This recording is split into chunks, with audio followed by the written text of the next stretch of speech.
What is your biggest struggle as a man? What? What have you not been able to do because of being a man? This one is very interesting. Hii siuliza wasewa sauti so. Mmoja wao atajibu bila tatizo. Na BN itakuwa kwanza kuuliza kwa 3 things you disagree about the stereotype for men. Najua moja. Man up. Men are trash. Oh, man up. Okay. Hate it. Man up. What is man up? Okay. Nobody even can define the meaning of man up. What have you done so far to change society perception of a man? Smoke weed. What do you talk to? What do you at your lowest? At your lowest, nothing. Hey. Netflix. Netflix chill. When did you last cry? Where? Hata sikumbuki. Aki. Eish. Cause that's sad. Hata funeral ya mother sikulia. Pole. Nilikuwa na run show yote kila kitu. Pole. And nilikuwa nje. So I missed the funeral. So I was doing everything from outside. Your closure is important, wajua? So sikuget. My dad's funeral alikufa. My dad alikufa nikiwa naye. Oh. So hosi. So ikunisumbua. Ndio alikuwa anisomea. Alafu mimi nina belief. Mimi sema nikikufa watu wasilie. Ona huyu. Hawezi kutucontrol. Madam, tutalia. Nitatoka kutoka kulia kwa jeneza. Tutalia. Nitawachapa mambao. Makofi.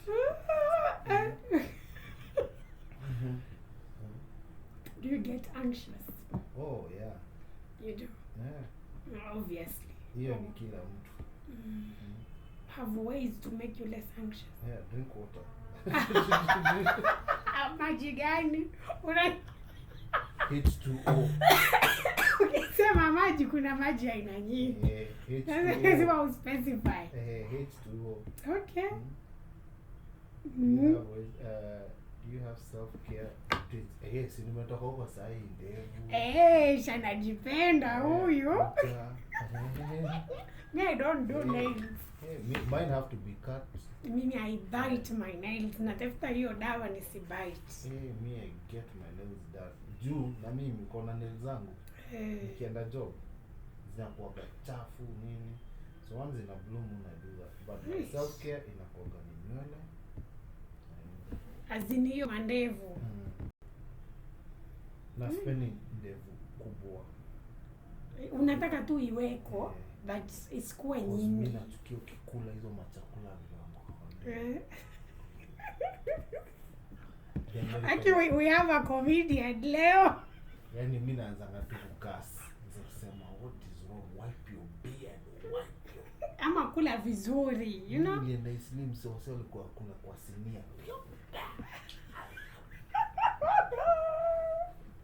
Worst experience. Nataka tukule pamoja. Boss, hebu niletee chai na mandazi. Hiyo itakuwa ni yangu. Au ulikataa hizo nyingine. Hizo nyingine ulikataa.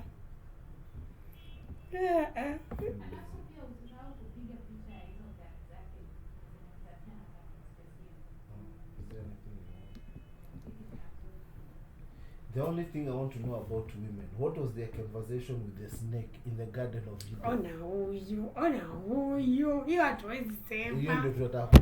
Hiyo ni top secret. Mwanamke, yani mimi hiyo ni top secret. Option ni mbili. Unakimbia. Either nakimbia ama achukua na iua. Mwanamke alikaa hapo kwanza akaiana. Tukaisomesha, niaje nikajibu. Poaje.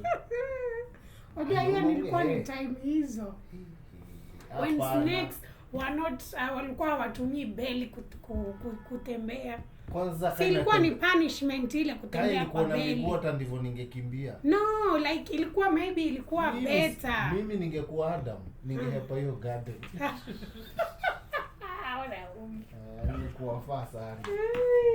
Na question kwangu, hiyo to us ni mimi. Ati?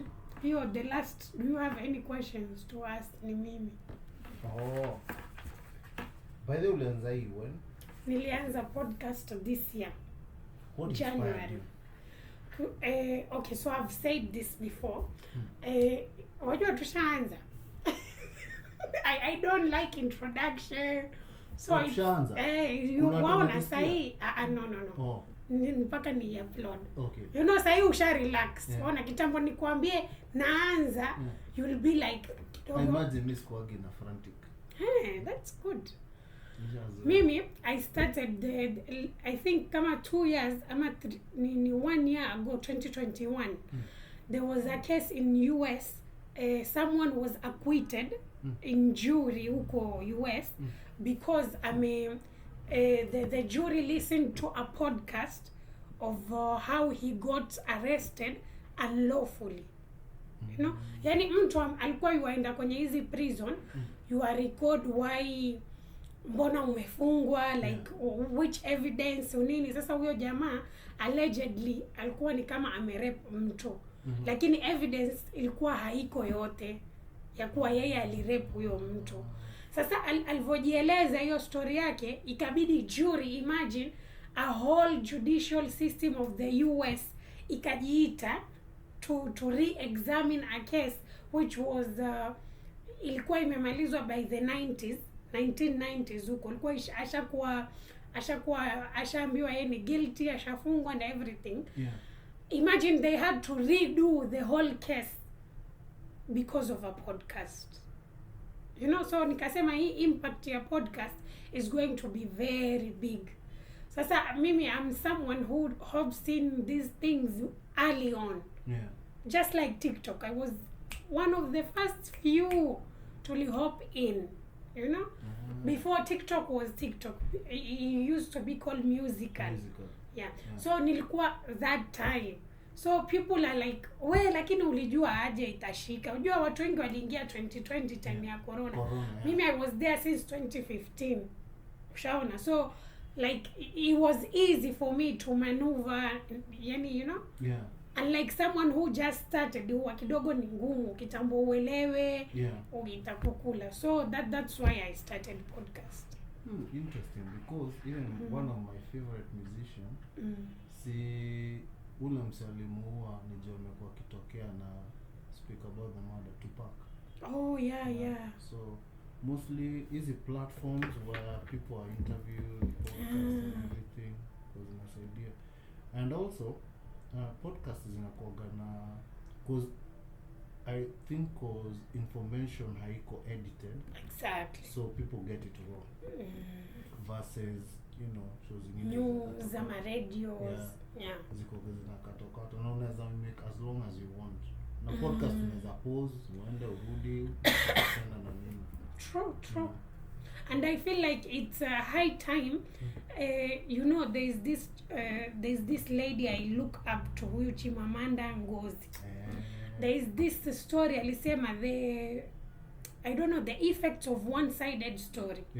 Wajua kama mfano, let's say umesikia story ya, tuseme mimi I'm from Lamu.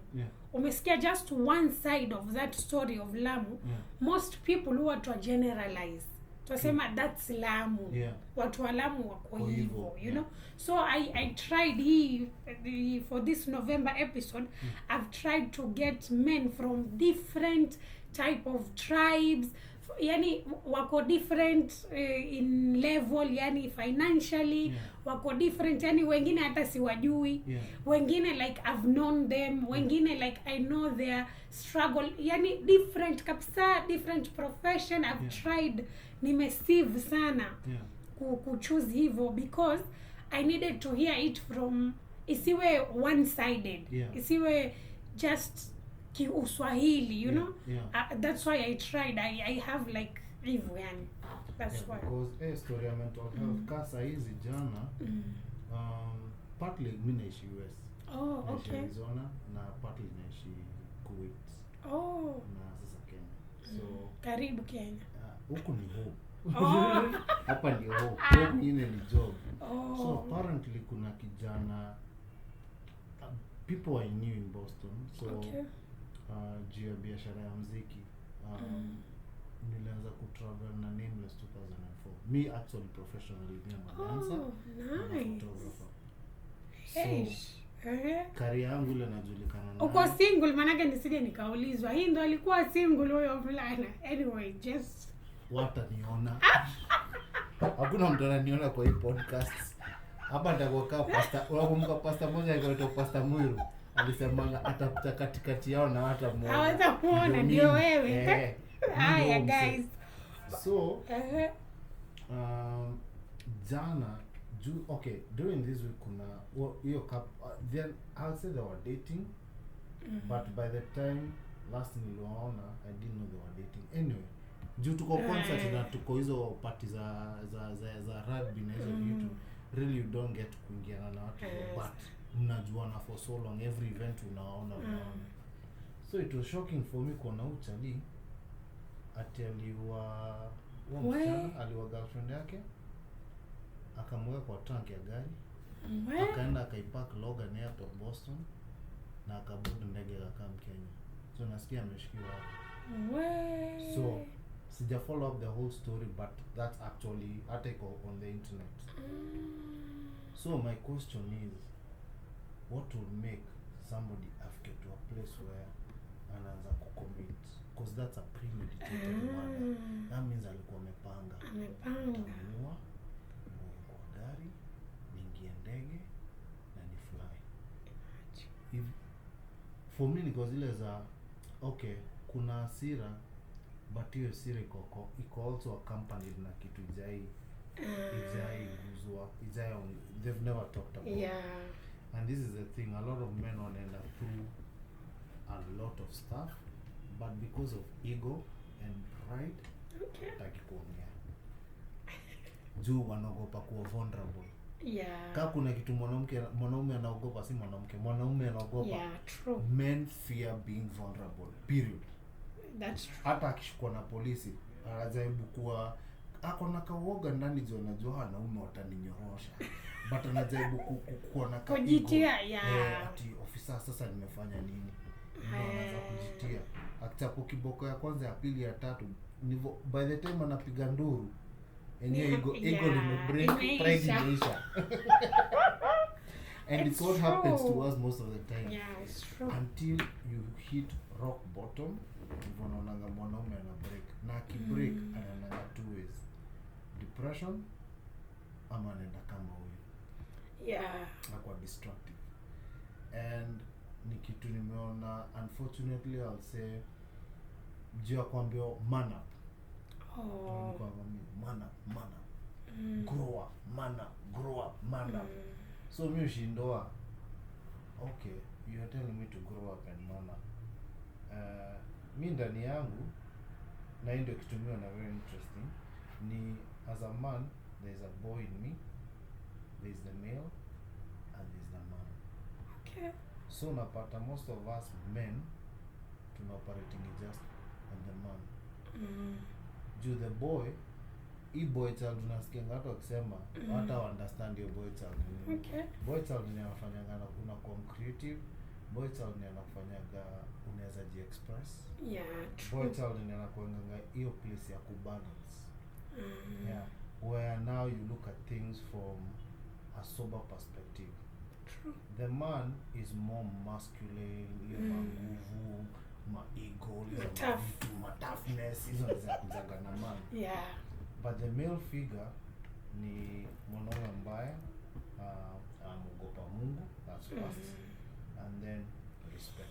That's what it is. So if you can balance between these three, na kuweza kujua where to apply the three, utakuwa in crisis.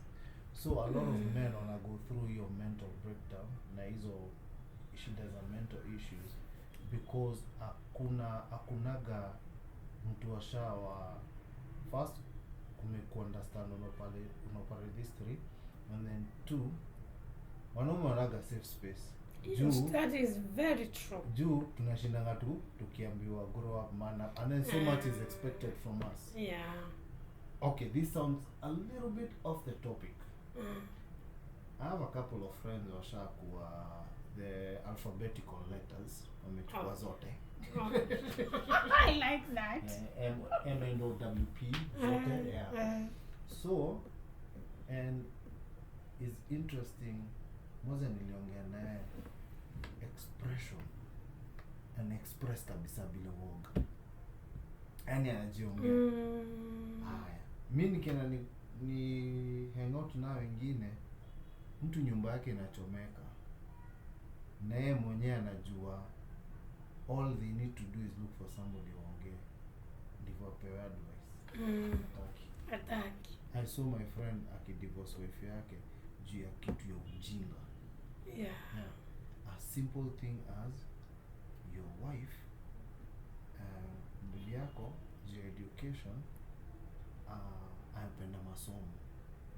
Juu ukiangalia, unajua kuna kitu kingine watu watakuja ku get married.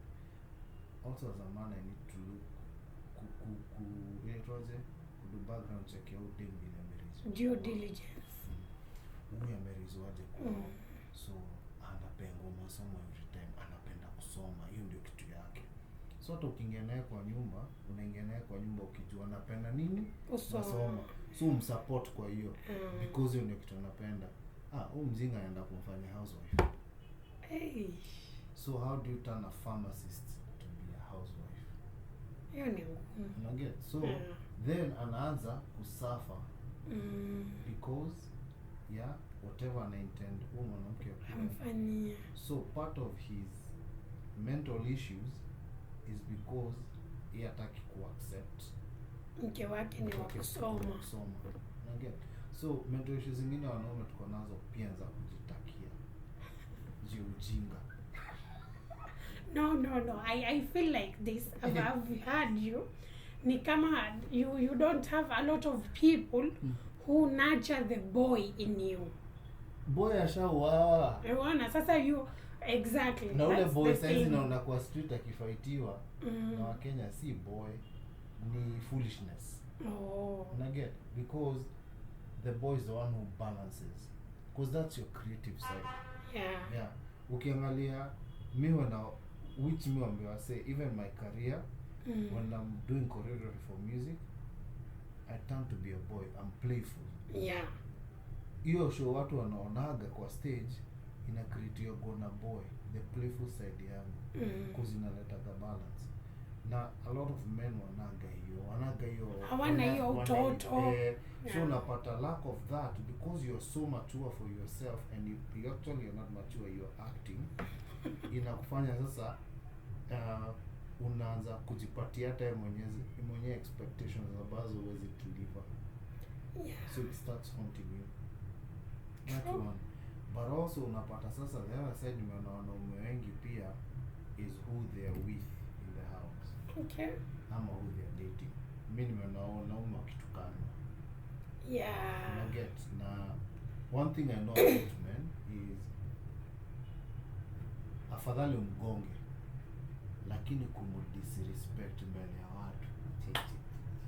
Usiwahi fanya. Hiyo kitu inawataningiwa na kuwa nyama. Kwanza mtu hawezi hold na kubalance. It brings another side of them that you don't wish to see. Yeah, because of just disrespect. And it actually applies across. Because there are things you disrespect mwanamke pia unapata a share of the food also. Yeah. But to men too much. Inakuanga overboard. Yeah. Na inacausing you nafika hii place wanaingia into depression. You know, cause nimeona even just living in the US, living next to black people, unasikia mwanamke anatukana mwanaume wake compared to their sexual organs. So unaona mwanaume amebreak, yani anashata. Yeah. Unaget? So unaona hata ibaki the same. True. Unaget? So and those things vitu duniati inagonga ego ya mwanaume, inagonga hiyo pride, cause hizo ndizo vitu mbili tumekuwa nacha tukue nazo. Sasa imagine mtu aja strip. Sasa unakuja na strip. Yeah. Sasa umefanya nini? Umembomoa. True. You know? So unapata hizo vitu hazikuwa addressed, and then also tumeraised na mentality ya hii pressure like lazima utafute do, lazima kuwe na hizi vitu ndio urudi get bibi, get watoi, alafu unaona your friends are going here, ama you are there but your marriage is not working.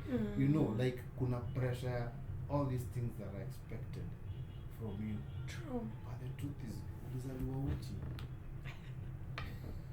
Utazikwa tu hivyo hivyo. Yeah. You know, so I'm there, I'm like, why are you killing yourself? Alafu, why are you putting yourself in standards za watu wengine? True. You know, so until you come to a place where you're like, mimi sita operate na hii pressure ya dunia vile watu wanataka. True. Yeah, mimi naenda na how mimi mwenyewe. Yeah. So napata hiyo pia hakuna, because now also with social media, that's where the thing is. Imeweka pressure sana. Hiyo si side ya wanaume tu, hata wanawake. You feel like ukishakuzaa you need to have this certain amount of days to recover from everything for you know, like, and that's why post depression, postmortem depression imekuwa very high, because every woman wants to like heal within 10 days after kuzaa, which is not possible. No, because watu online wanaifanya it's easy to recover back, but people don't know that we have our own journeys and our own paths. If you follow someone else's path, you won't discover something new. Utaona tu ni ile tu umeona hii yote. But if you shape your own path, you tend to, utaona nyoka, let's say umeonana na nyoka, utajua huyu ni mbaya, utajua this tree inasaidia nini. Like si unakata sasa unafanya way yako. You get to learn a lot of things ukifanya your own path. And I think hizo ndizo vitu mostly zinaweza kuwa even much, because my dad's generation walikuanga na mental health issues zao, na most of them they masked it na kunywa pombe, come late, a little bit drunk, wapige mawifi, wives zao, hiyo ndio kujinga, you know. So ama wa cheat, they have another family, akikufa ndo unakuja kusikia kulikuwa na ndugu zako. Wewe unapenda yule msichana, kubabako anakuambia kule boma ile usiende. Unaweza kwa nini? Shapanda spear huko kama sasa. Kumbe ni sistako unamjua. So unapata hiyo ilikuwa hiyo time. Saa hizi it's not even. Cheating is not something even I can do alone, because sex has been made to be so common and so not a big deal. Hata hiyo sex tena sana. Ile kitu inatupatia mental issues today ni status. Status. Unataka kutokea uheshimiwa kama mwanaume. Status. And the truth is, there's no day we wake up in the morning na kula status. Oh. Yeah. Okay. Yeah. The reality is, ukiaccept vile uko, utaenjoy life. True.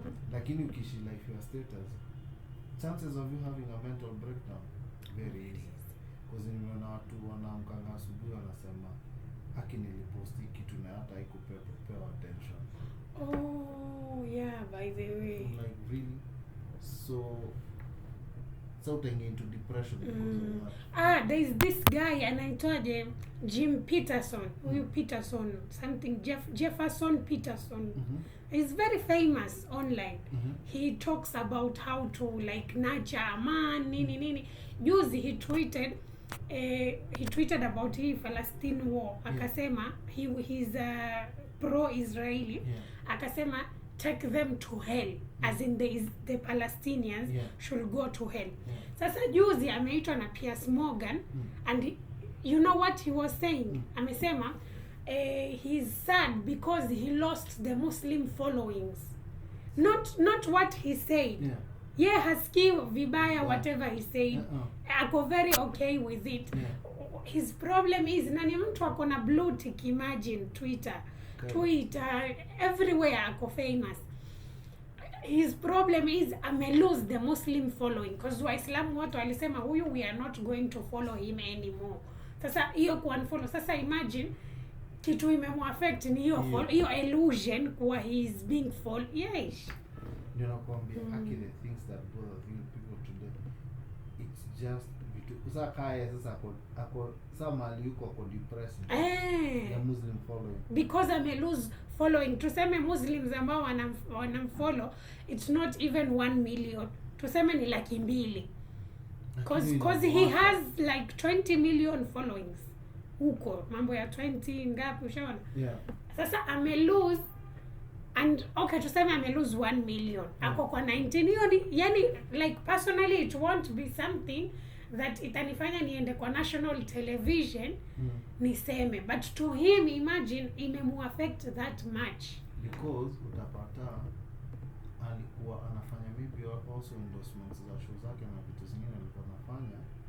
He was making money by having Islamic following. Okay. Now because they pulled out, mzungu kitu ya kwanza anasikianga utungu pesa yake. Wallahi nakwambia saizi, okay, US realize we are going to lose millions of dollars for supporting Israel. You'll be shocked how they'll turn around and go behind Palestinians. No, sasa hapa imeisha. Yeah, because we all know vile ukishi nao mzungu anaweza, mzungu kuna tu anakuaga akiprotect pesa yake. Okay, they will do anything for their money. So unapata huyo, utapata ni endorsements za juu utapata saa lifestyle alikuwa nayo sasa hii imechange, itaanguka kidogo. Yeah, because ya hiyo matamshi. Which even him is not smart, because we need, as me nikiangalia hii vita Palestine, one Netanyahu anataka kukaa as a president. So how is he going to stay? Start a war. Yeah, start a war. Ukitaka kukaa, yeye akitaka kukaa anza vita. Haizi kuwa na nini elections ukienda vita. So anza vita. Second, nani anafund vita? Europeans and the US na wale wazungu walikuwa wanaishi South Africa. So hao ndio wanajitanga Zionist, aka Jews. So ama aka na imagine, I feel like they are using your Jews to hide under, to hide behind. Yeah, see, it's colonization. So people are calling it a war. It's not a war. It's strategy. This is colonization. Okay. Yeah. Now vile Kenya was invaded by the British, walikamka missionaries, alafu mercenaries wakaingia. Sa in Palestine, sasa baada waingia kama missionaries, sasa wanaingia kama nini? Refugees. Jews. Alafu kijita Jews, wanajiita movement ya nini? Zionist. Zionist ni nani? It's the same thing. Foolishness. Yeah. It's nothing new. Infact kuna mtu alisema mtu ana understand occupation, anaweza understand vile wame brand hii so called war in Middle East. Wanaenda kuoccupy. Do they want to be closer to the resources? True. Resource ni nini? Water. True. So kuna vitu naangalia unasema so kaya unaachia tu yani. Some things are beyond us. So naambia mtu hii sasa ni uchafu ingine inaanza. So wamechoka wamemaliza na Africa. Europe hakuna, Europe kuna resources. The US has no resources. The US depends on China to get na Wachina ni kama hawataki. Wanatengenezwa mpaka tissue paper na China. Niacho inatoka China. Sigara zinatoka China. Furniture zinatoka China. Yani China akiamua silete, US inaanguka. Yeah. So at the end of the day, so unaangalia unaona the fear right now is them occupying there, watakuwa closer to resources of wanaweza wa control before waweze kugain economical status kama China, because China imejaribu come to West Africa. Kama Charles amekam, I mean, why do you have to come so much in a rush? Atikisha anaanza ku-apologize. Bibi Biden anakuja naye haraka. Before elections, results announced, there were senators already in the country. So unaangalia vitu kazi unaona, but that's just foolishness ya politics. So for me was zile za vitu zingine naangalia nasema okay, kaa najipika mimi nadu. Kwa mimi nawaongezea kama ni chumvi wakitaka spices but I'm out. Yeah, mimi naenda shughuli zangu naenda hivi because they also na ndio tuko naongelea social media. So unapata social media imepatia people all these ideologies where even they don't sit back. Unajua kuna mahali wewe mwenyewe your instinct will tell you this is not right. Yeah. Na get hii ni kitu itani cost. You know, unapata hizo ndizo vitu most of the time tunaignore. You know, even as men kuna vitu si kwa tunasema una let hiyo pressure ikutake over, una do kitu but unajua hii kitu itakucost. You know, so kawa waliwa dem hauwezi niambia hakuwa anafikiria consequences. Anajua. Lakini he had it, like he had planned it. But nikiangalia hiyo planning, huyo si mtu yuko normal. Ndio hiyo nakwambia, he like alikuwa amefika mwisho. Yeah. Like he was like this is it's either this or ni mimi nijiue. Na hiyo ndio kitu sasa unapata a lot of Kenya matali wengi wanao madem watu wengi watablame shetani. Shetani muache. Mwenyewe amekaa kando anavuta sigara kwa zile za mazi kuna entertainment watu wanauana. Mwenyewe hapo ametumana hapo zake kwa watu wanauana. Ikuni ni mob. Ikuni ni mengi. But the truth is it's things that have not been addressed in the sana nikiangalia some communities unapata vile men wanakuwa raised also vitu naambiwa na your grandparents, parents, you know, sometimes kids also learn by observing parents. You know, so first unaona madhako kichapo inachukua, you know, so mentally hiyo inaweza kula kichwa. You know, kuna time nilisema a lot of women the first person to ever break their heart was their father because promised kitu he never delivered, ama alimtreat vibaya, you know, ama alisupport kitu that literally hurt her, you know. So unapata the first heartbreaker is not your boyfriend, is your dad. But naye sasa ukiangalia uangalia trailer yake utapata hata yeye ilimfanyikia na wewe. So unapata also one thing about easy mental issues, it's something that is passed down but we don't realize. That's the thing. Yeah, it's something that is passed down. So umeonyeshwa as mwanaume lazima ukuwe hivi na ukuwe lazima. Yeah. So nasikia you deal na mambo yako. Kasi nasikia na there's a saying nasikia Kikuyu kitumia mtoto wa kijana ni kujikaza. Jiuliza kujikaza nini? Nilizaliwa nisikie uchungu. Mimi enda choo, mimi uoga, mimi uhisi njaa. I'm human. True. So how do you expect me that? Nijikaze. And they expect you to do that. So unapata also the dealing of vile na raise, especially boys, inakuanga sometimes inaenda overboard. Yeah. So where at one point unaona kijana akienda go through something, and especially I say that to a lot of men, when one of us is going through something, tunamwambia buda jikaze, hii ni maisha. Ni life hii. Jikaze bana. Sasa unalia nini? Kawa ifo na kustone tukone game ya mani tukone kama. That will not solve anything. So what you've done is umeonyesha huyu mtu portal atakuwa akienda kuingia kikiumana. But haujamjaka naye kuongea mwanze kureconstruct kufanya solution.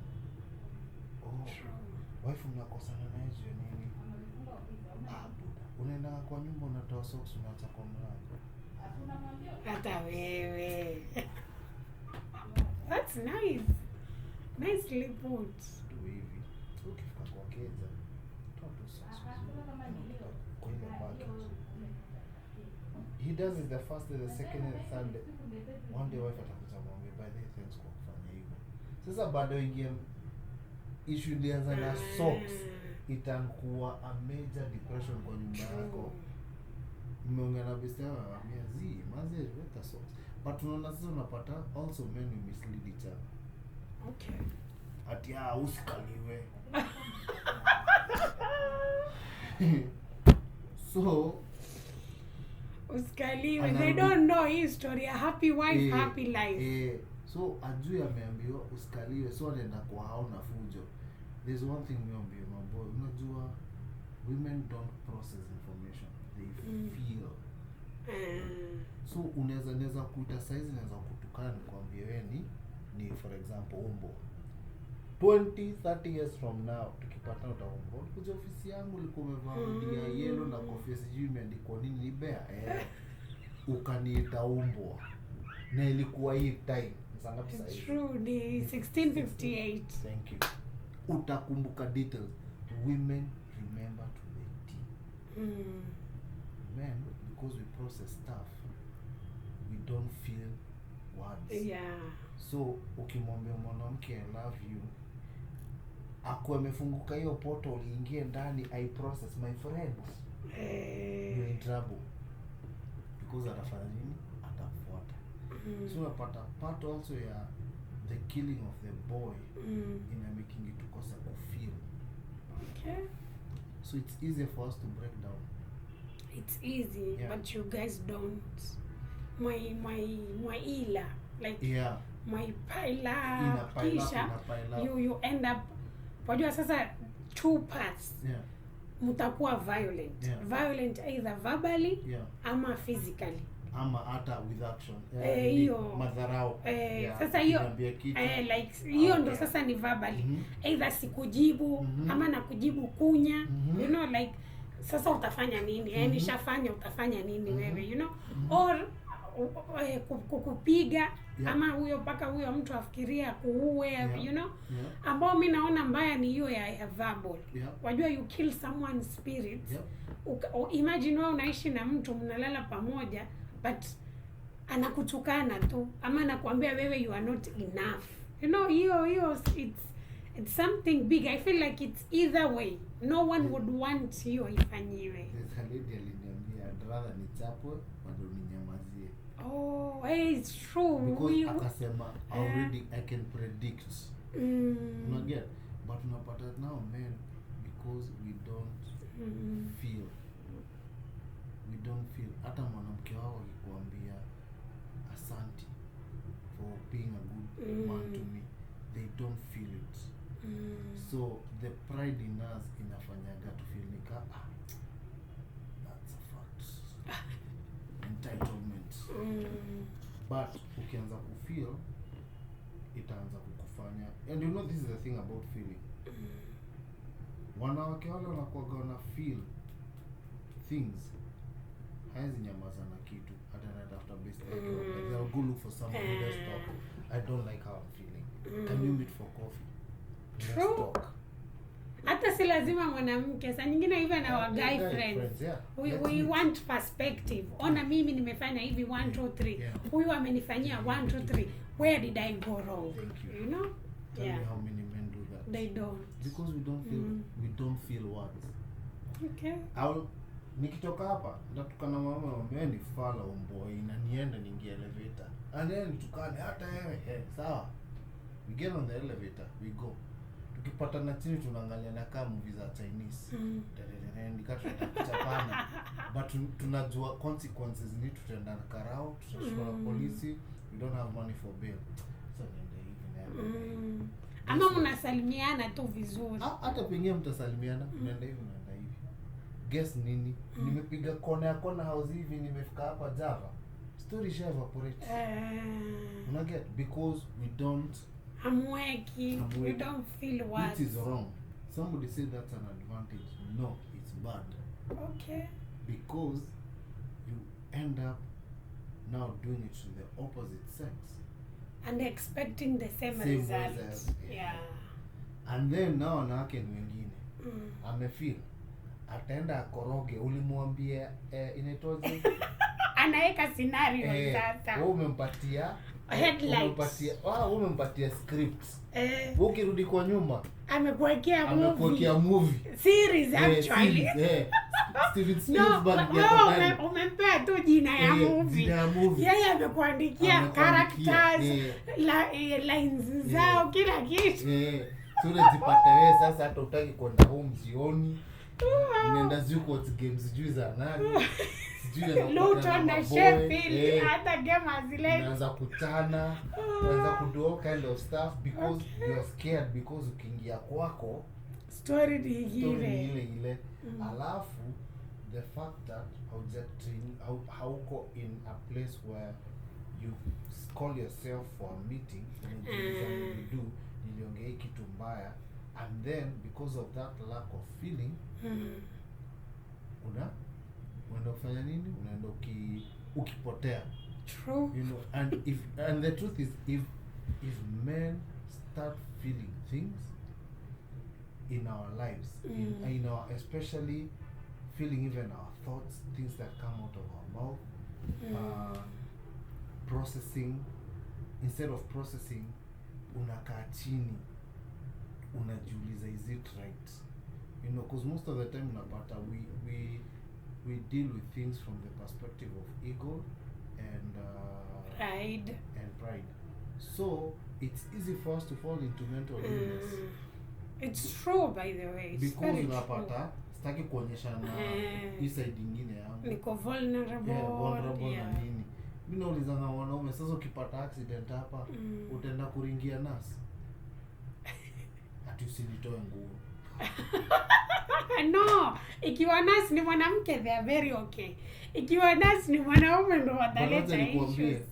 At the point of death, you don't care. Please it's true. Sorry. Pole.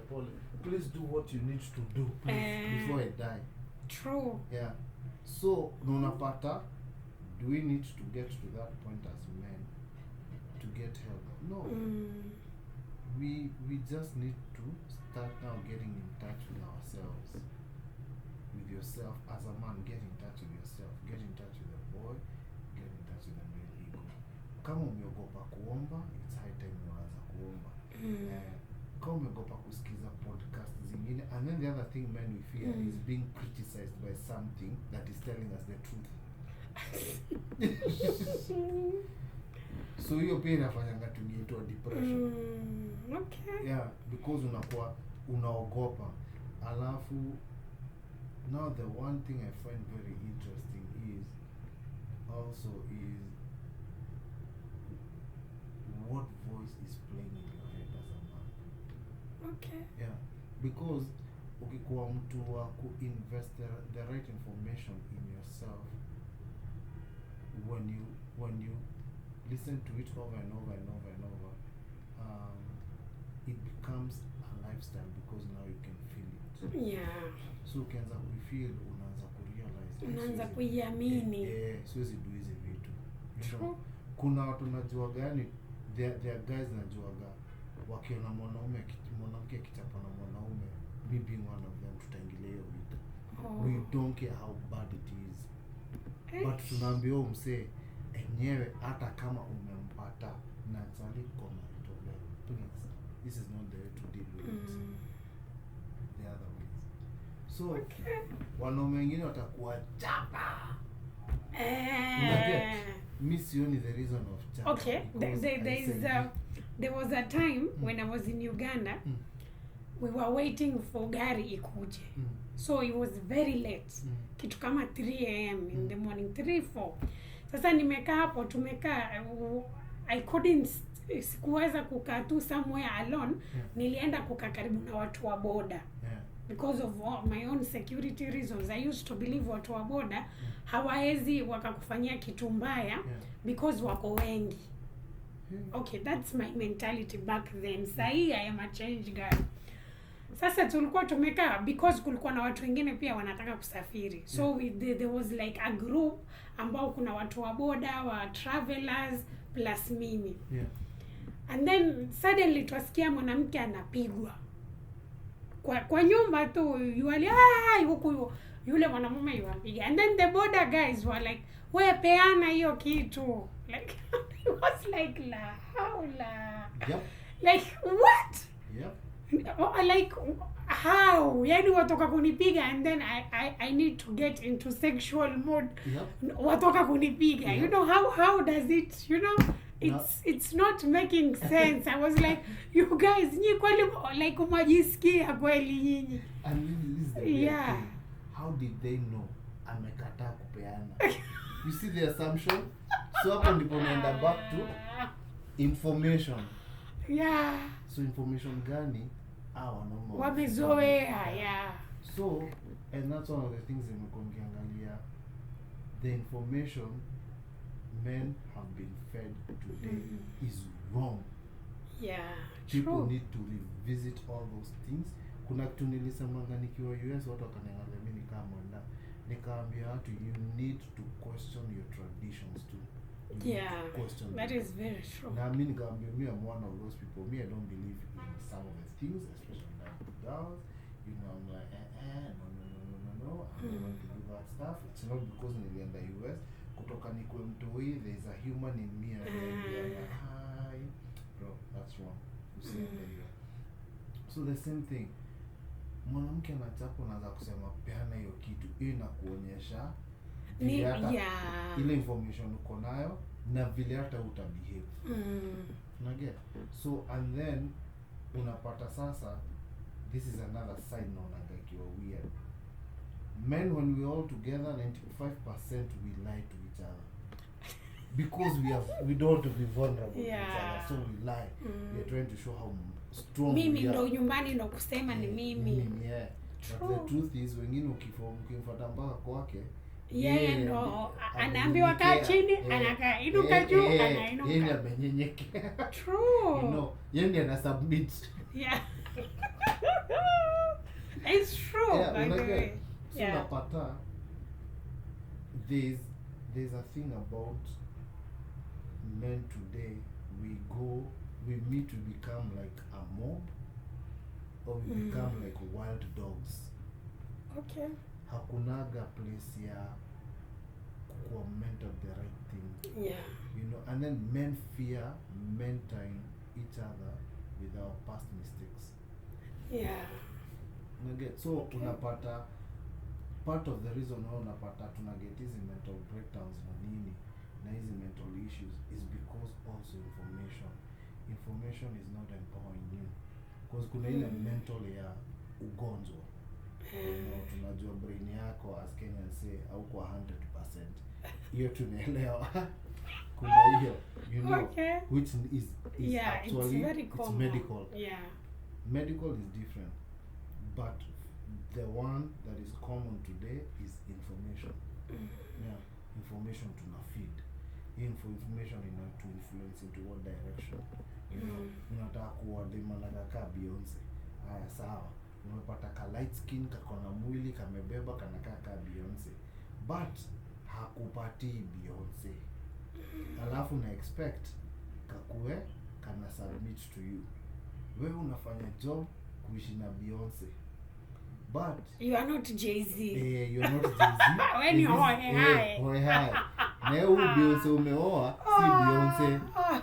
Tena naye ako na street issues zake. So anaanza what you expected and you're doing everything to impress her, you're not getting it. Then what happens? Vitu zinaanza kwenda vibaya. Slowly unaanza withdraw. Because that's what most of them do. Start withdrawing and they go so far. But when they come back, at least when women go, they go. Mwanamke akikutoka, that's very true. Anatafuta exit. Na akipata hiyo exit, yeye ndio ufungua mlango, alafu anakufungia ndani. Yeye anaishi hapo. You know, because me, I know so many women are running that to me, I got divorced before I signed the papers. Yeah, by the way. Really, how? After this happened, the last 3 years I was being patient to clear it peacefully. Men is not like that. Wanarudi kama mizai. Ama nikaa kuwa na nini, just slingshot. Fair. You know, the more you pull it, the more the tension, the more your pressure, and then ukiachilia ni distraction because of information. You know, so unapata today the thing that is killing us ni ile information tunaget. Tuko kwa information ya competition, information ya egoistic, you know, information ya pride, you know, hata ukiangalia both kwa dini, is it Christianity, is it Islam, unapata wanaume wanasuffer from that but they don't speak, you know. True. So unapata, and then they have the fear of being vulnerable, you know. So my thing is, why would you be scared and then you die without enjoying your life? Wallahi wacha nikae vulnerable, lakini I'm not watching my back. Okay. Unaget? I don't want to be in a mental state where siwezi fanya vitu zingine ati because staki kuona. Me I'm okay. My parents had issues and me I used to make fun of them with their issues, because one time my dad ran away for 10 years, akaenda akapiga raundi na today akapata tutoitui akarudi. So because okay. So growing up with my dad, so ulala wapi? Unaona mzee amestuka anashindwa vile atanijibu. Then nauliza mahali, sasa si mlikuwa mnaishi pamoja, sasa walienda kwa nini? So they couldn't. I think I was the only weird child they gave birth to. You are that kid. It's me kuuliza maswali, curiosity na sistuki. So why is this happening? Mimi hii situation mistake. Niambieni nini inaendelea. Kama niambie mimi nafanya nini, ninajiondoa. So I learned kutoka kitambo, and then I pursued that. This is now another point. Okay. When a man doesn't have a vision, hiyo ni kwisha. Hey, alafu muoe. Mi sasa mi watumia urumia, it's the women. Yeah. Because you married a man with a job, not a vision. Okay. Because a job is different from a vision. Okay. A job, to enlighten, please. A job, unaenda kulipa bills. Yeah. And you can be fired. True. It's something that you don't call yours. Mimi mtu akiniambia I love my job, namuulizanga which one. So akiniambia sijui nafanya this company, naambia that's not your job. That is somebody else's vision you're servicing. So when you have a vision like that, then you employ people. Those people have a job, but you own the vision. So vision is one of those things you've always desired to be, to do, or to be. No matter the costs, you will stay there to make it happen and work. Hakuna kitu poa kama kuwa mtu akona vision. True.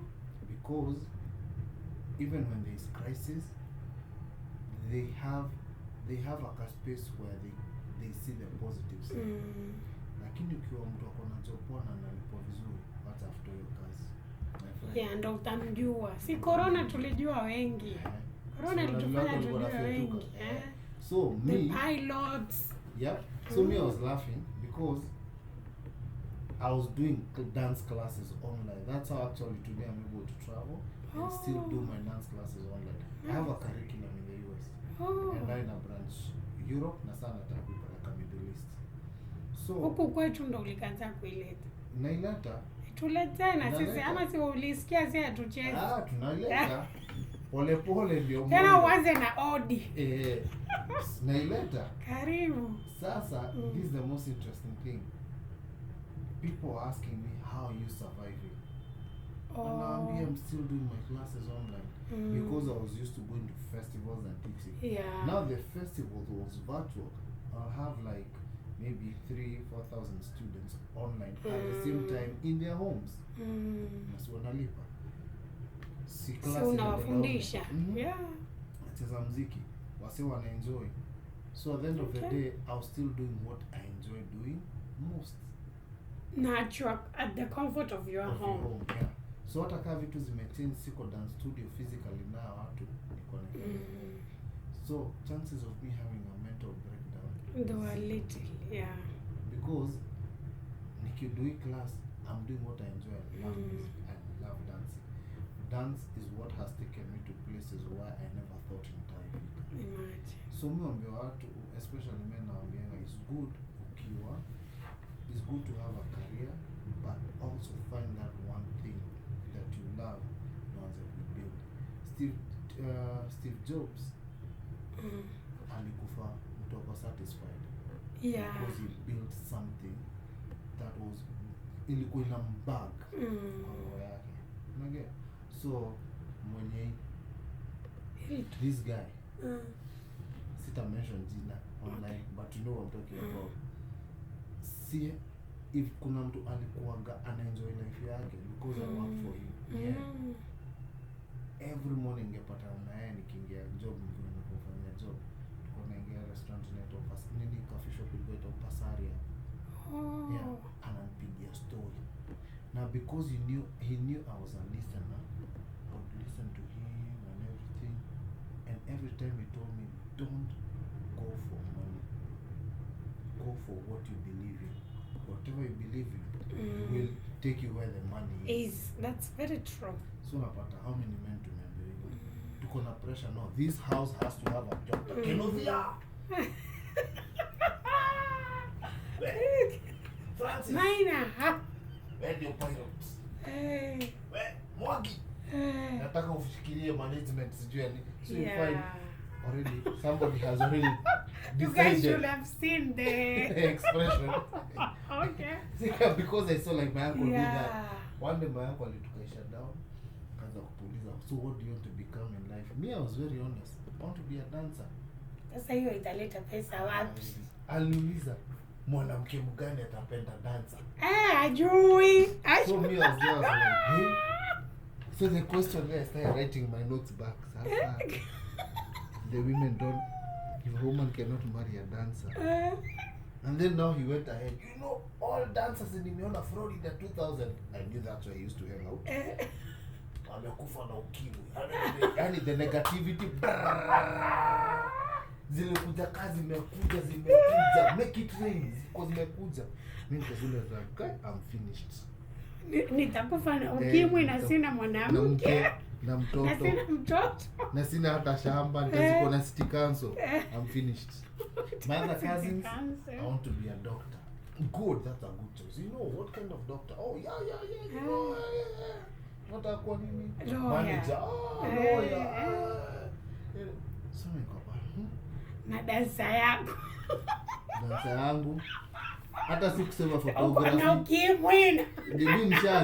I was buried. Nishakufa. Story shaisha. Me, even he didn't come back to me, his story ilienda hivyo. So, wife yake alikuwa mwalimu.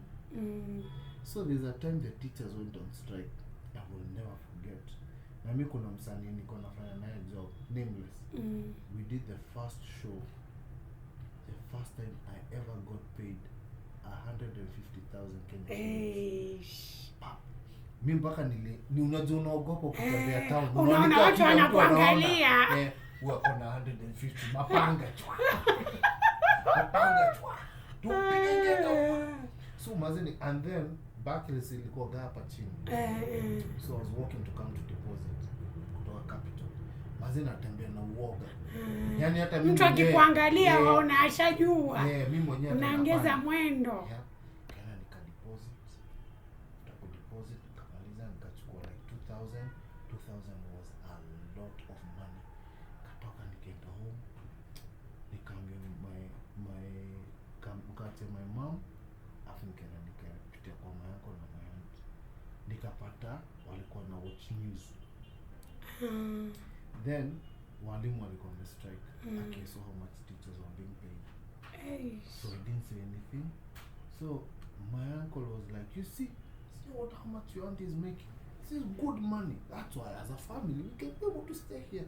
Me in my head because ni pesa gani? Yeah, because one Saturday I was paid 150.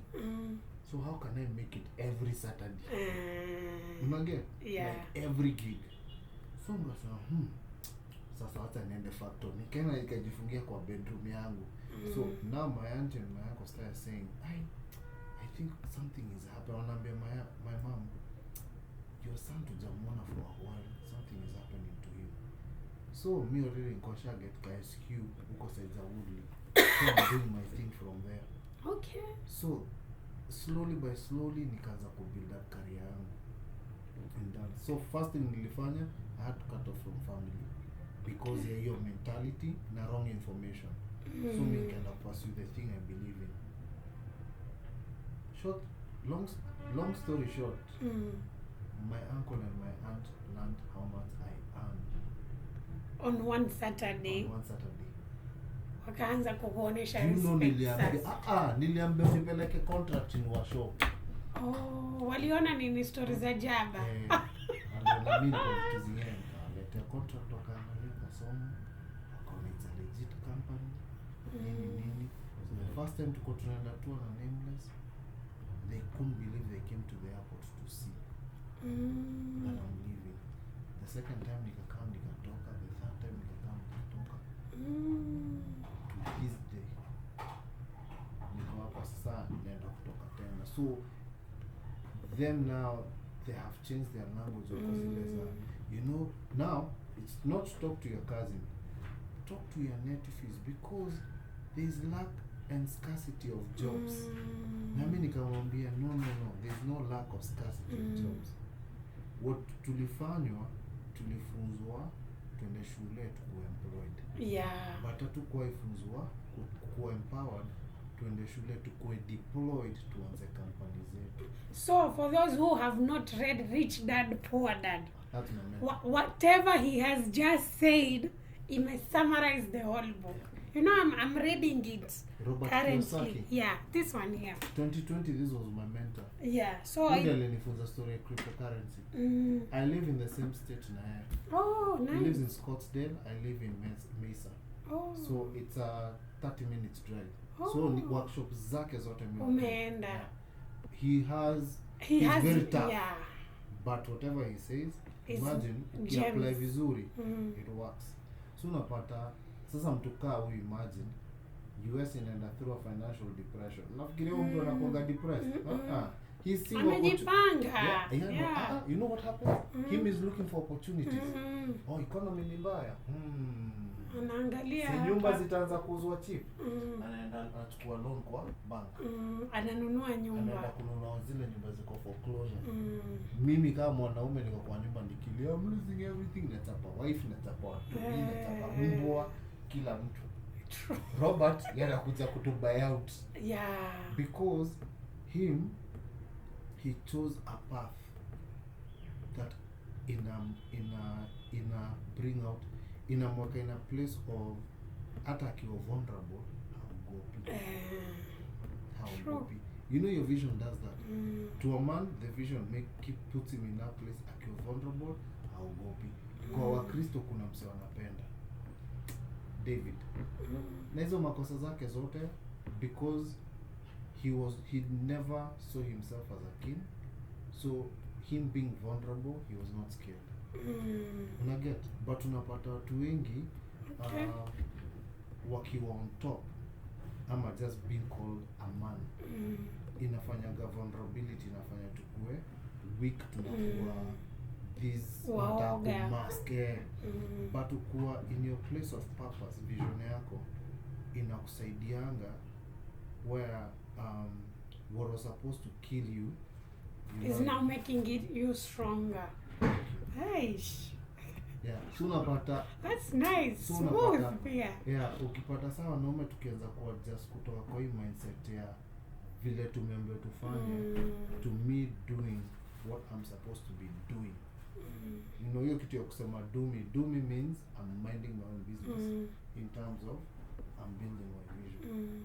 So it's hard for you ukiona vision yako you believe in fanya vitu zingine. Because I love dance so much. Mimi vita ziko zinatokea kwa club. Mimi nimeexit. Because sitaki kuumizwa. Because my body is what pays my bills. Exactly. Till today, niko na same thing. Niwaambia wase, hii story ya kudo vitu zingine weird, sijui we go tujaribu hii majani. Kitambo, in fact, juzi Sema tu. Hakuna kosa hapa. Juzi tuzabui majani, sijui kuna white powder. State nishaenda party zingine nasikia, "Do you want to try this?" Now. Mimi mlango nimetoka because zile za nikikuwa addicted kwa hii. Ndo over, it's over for me. I love my career in dance. So unapata as a man, my biggest advice to men, if you want your life to be preserved, the only thing that can preserve you is your vision. A lot of men on a vision. True. Na how okay, tuchanue. How do you know a guy has vision? Unajua sasa, like, I need to have you again telling us the beats on, I don't know utasafiri lini, but I feel like you as women we need insight on, you know, there is a thin line between waiting for a guy and letting him go. It's a very thin line.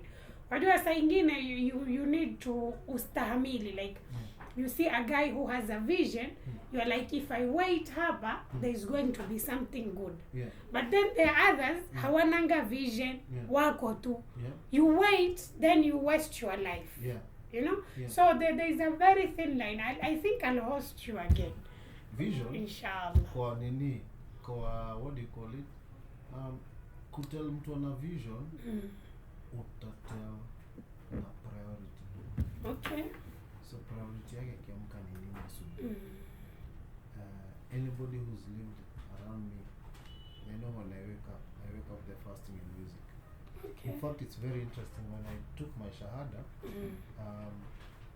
ukaambiwa music ni haramu. Niliangalia mse na side eye. Like side eye, bombastic side eye. Akachange topic. Akasema ika Somali ni poa. You better go that direction because I was coming for your neck. Because the thing is, this is the only thing I have that has helped me mpaka kuja kujua dini. Okay, that's nice. Because if I never traveled out of the US, I would have never been exposed to Islam. Because the Islam I knew in Kenya, they're terrorists. Usahau mkiona movie mnaona nini, msema register bomb. Allahu Akbar. So anytime ana ningesikia hivyo, oh shit. Somebody's about to kill us. Unaget, ilikuwa phobia. So until nilifika US, unakaa chini na Muislamu na muuliza maswali, unaanza kuongea, then anaanza kubreak down. Then ni Muislamu hata mfuanani. The guy who exposed me to Islam was an Iranian, and that's my lawyer. Alianza kuniongelesha juu ya Kiislamu, juu ya dini, na ni juu tulikuwa tunaagibi juu ya ball. Those days I used to be an Arsenal fan. Same. Hiyo sasa ndo timu kubwa. The days of Thierry Henry. Kwani wewe how old? Una look young bado. I know. Niju nendanga self-care. Self-care ya mandevu na makucha. Makucha, massage. Najichunga sister. Okay, nimeona. Okay, black don't crack. Na nilimwambia mimi nikikufa, mimi sita kick around. Ati hiyo pressure to be easy. Ati alifunga macho akalala. My dad did the same thing, my mom did the same thing, my grandparents did the same thing. Walisema wanataka nap. Hakuwahi rudi. I'm like, hata mimi nataka hiyo. Ingine mazu na fight. Nashinda kishikwa na manase za kufungilia kwa bed. I can invest ya video sahi. I am investing. Nikao naombewa na mapasta. Pepo toka stoki. Kwa hapo kuenda uendi na kubaki au baki. Nikao kwa borderline life, death. Death. Sitoki hapa. Uende tu taratibu. Yeah. So for me, because vision is one thing when it comes especially to Kenya. Like one we talked about. Okay. We always thought about employment.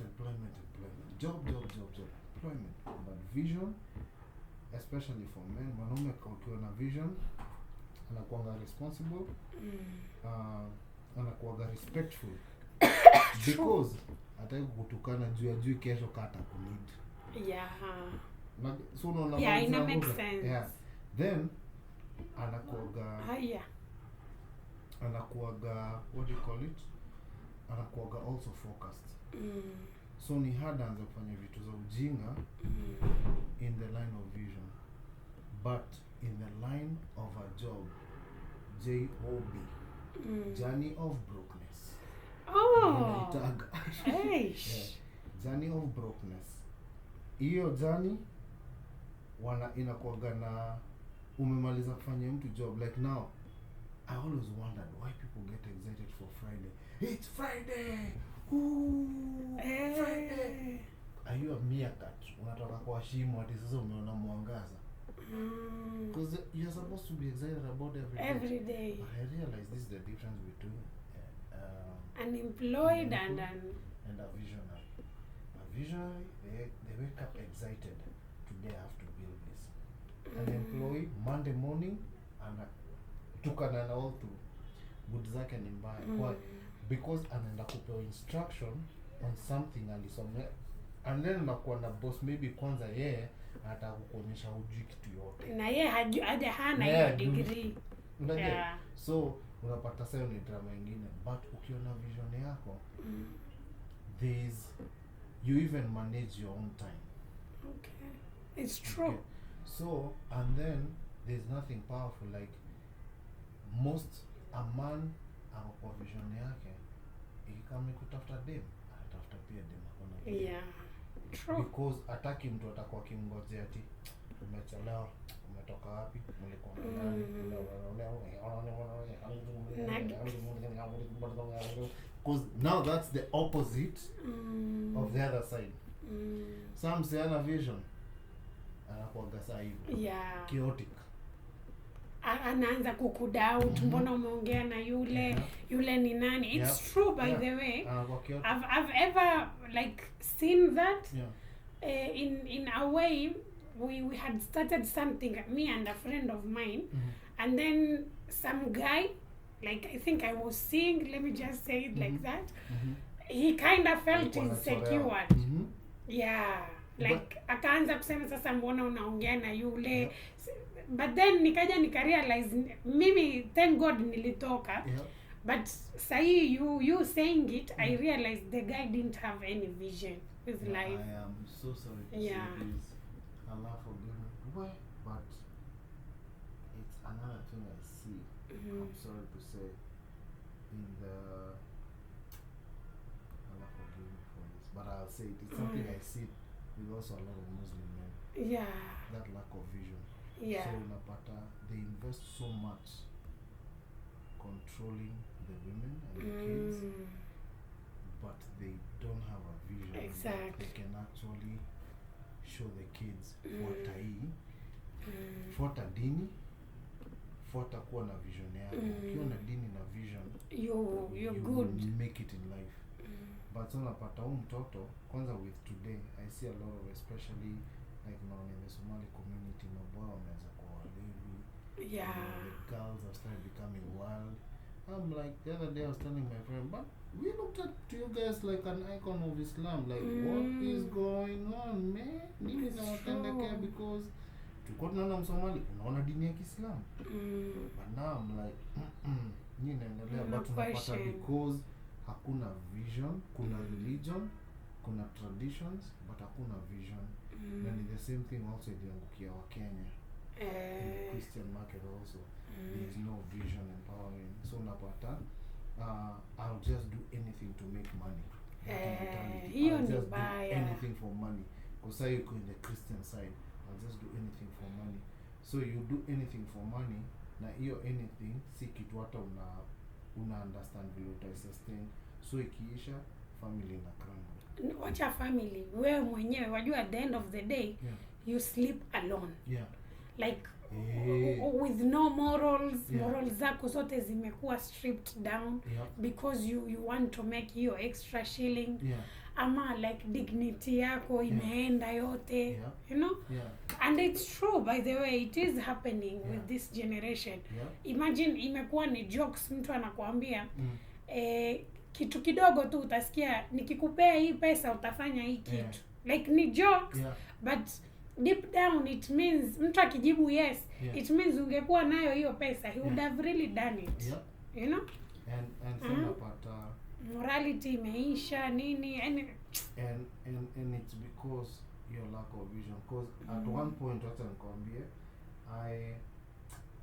at one point kuna mahali I gave myself a break between end of 2020 na 2021 dancing. Okay. I look at that period, I did so many stupid things. Oh. Literally stupid things. I'm like, hii nilifanya nini? Sasa hii gap nilifanya nini? So but within your gap nikajiuliza sendala hata ningestudy Islam hapa hivi. Unaona, this was, and that's the thing about when you have a vision, you own your mistakes, and then you are like, I should have spent this time to build something else. You go back to the puzzle and you're like, ningeweka hii hapa, ningekuwa hapa. Alafu ndio kitu kingine ya vision inafanyana. So nilikuwa naambia mtu kitambo, I used to lie to my parents I'm going to hang out with my friends ndivyo niende club. Siku hizi I lie to my friends ndivyo nikae home and work on my stuff. True, by the way. Kwa zile za mazee, buda, mazee kuna kitu nyingine hapa inanipeleka mbio.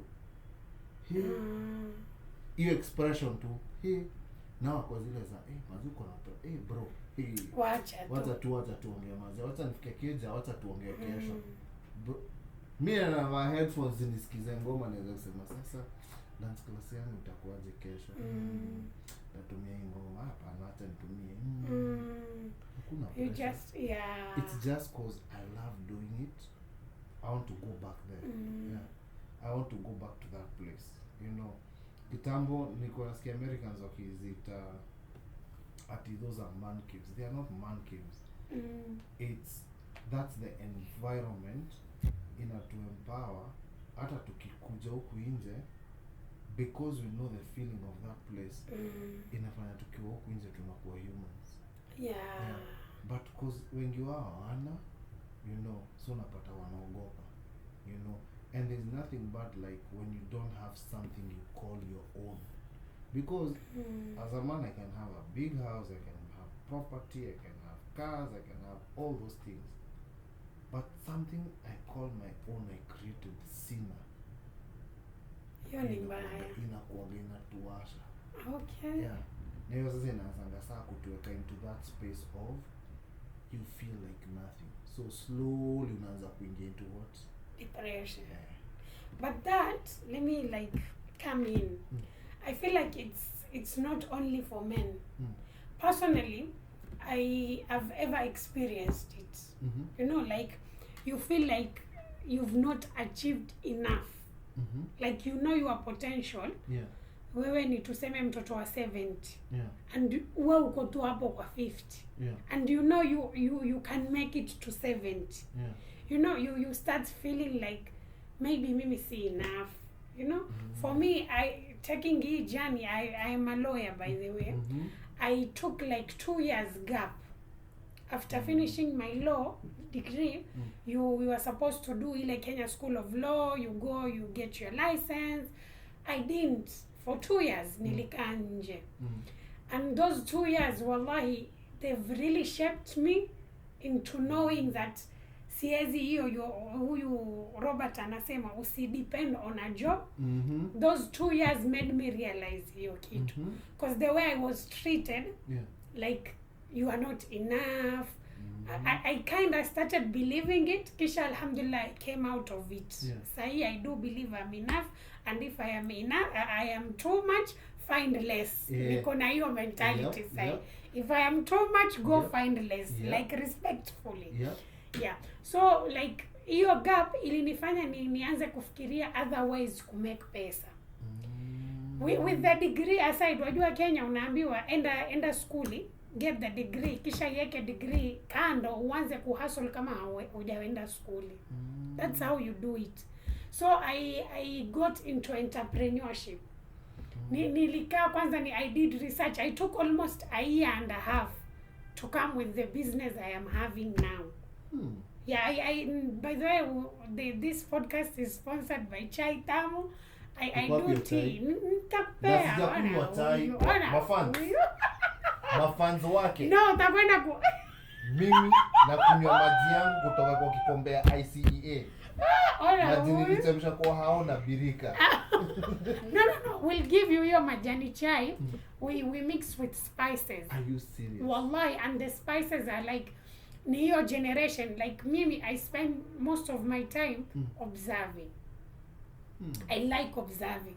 It's one thing. I've even made, by the way, nitakupea link. I'll give you a link. There's an episode I did about stand-up comedy. It's just, it's mostly things I've observed that most people hawaiangalii in a humor side of it. You know? You listen to that podcast, utacheka, utakuwa ukicheka usema huyu msichana haki. You know, so like hizo 2 years made me observe a lot of things.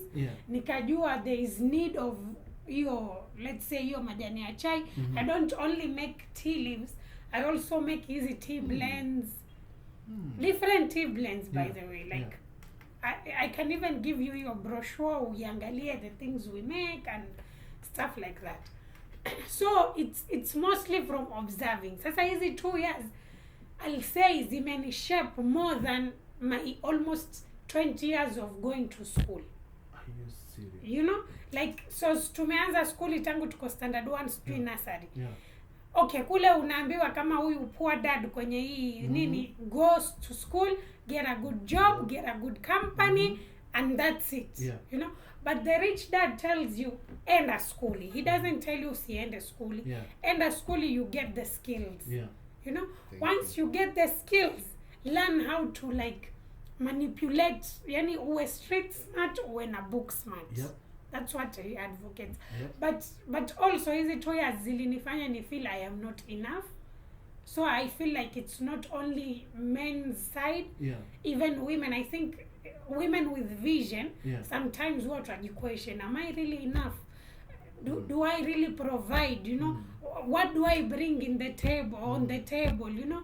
Like, did I really accomplish whatever I was supposed to accomplish? You are a career woman and you are a mother. You are like, have I fulfilled huku career wise? Have I fulfilled my kids, you know? Like, what are the questions sana? And we end up going to your hole. But the good thing with women, I'll say, is ukiona imekushinda, we somehow talk it out. Ama twajiongelesha si wenyewe. Personally, mimi, I either talk to myself ama to my God. Like, nitarauka hiyo alfajiri, hiyo 10 minutes to fajr. Na naongea na Mungu Kiswahili. Sina story ati mpaka umaster words za Kiarabu. Mimi sasa nitajua wapi.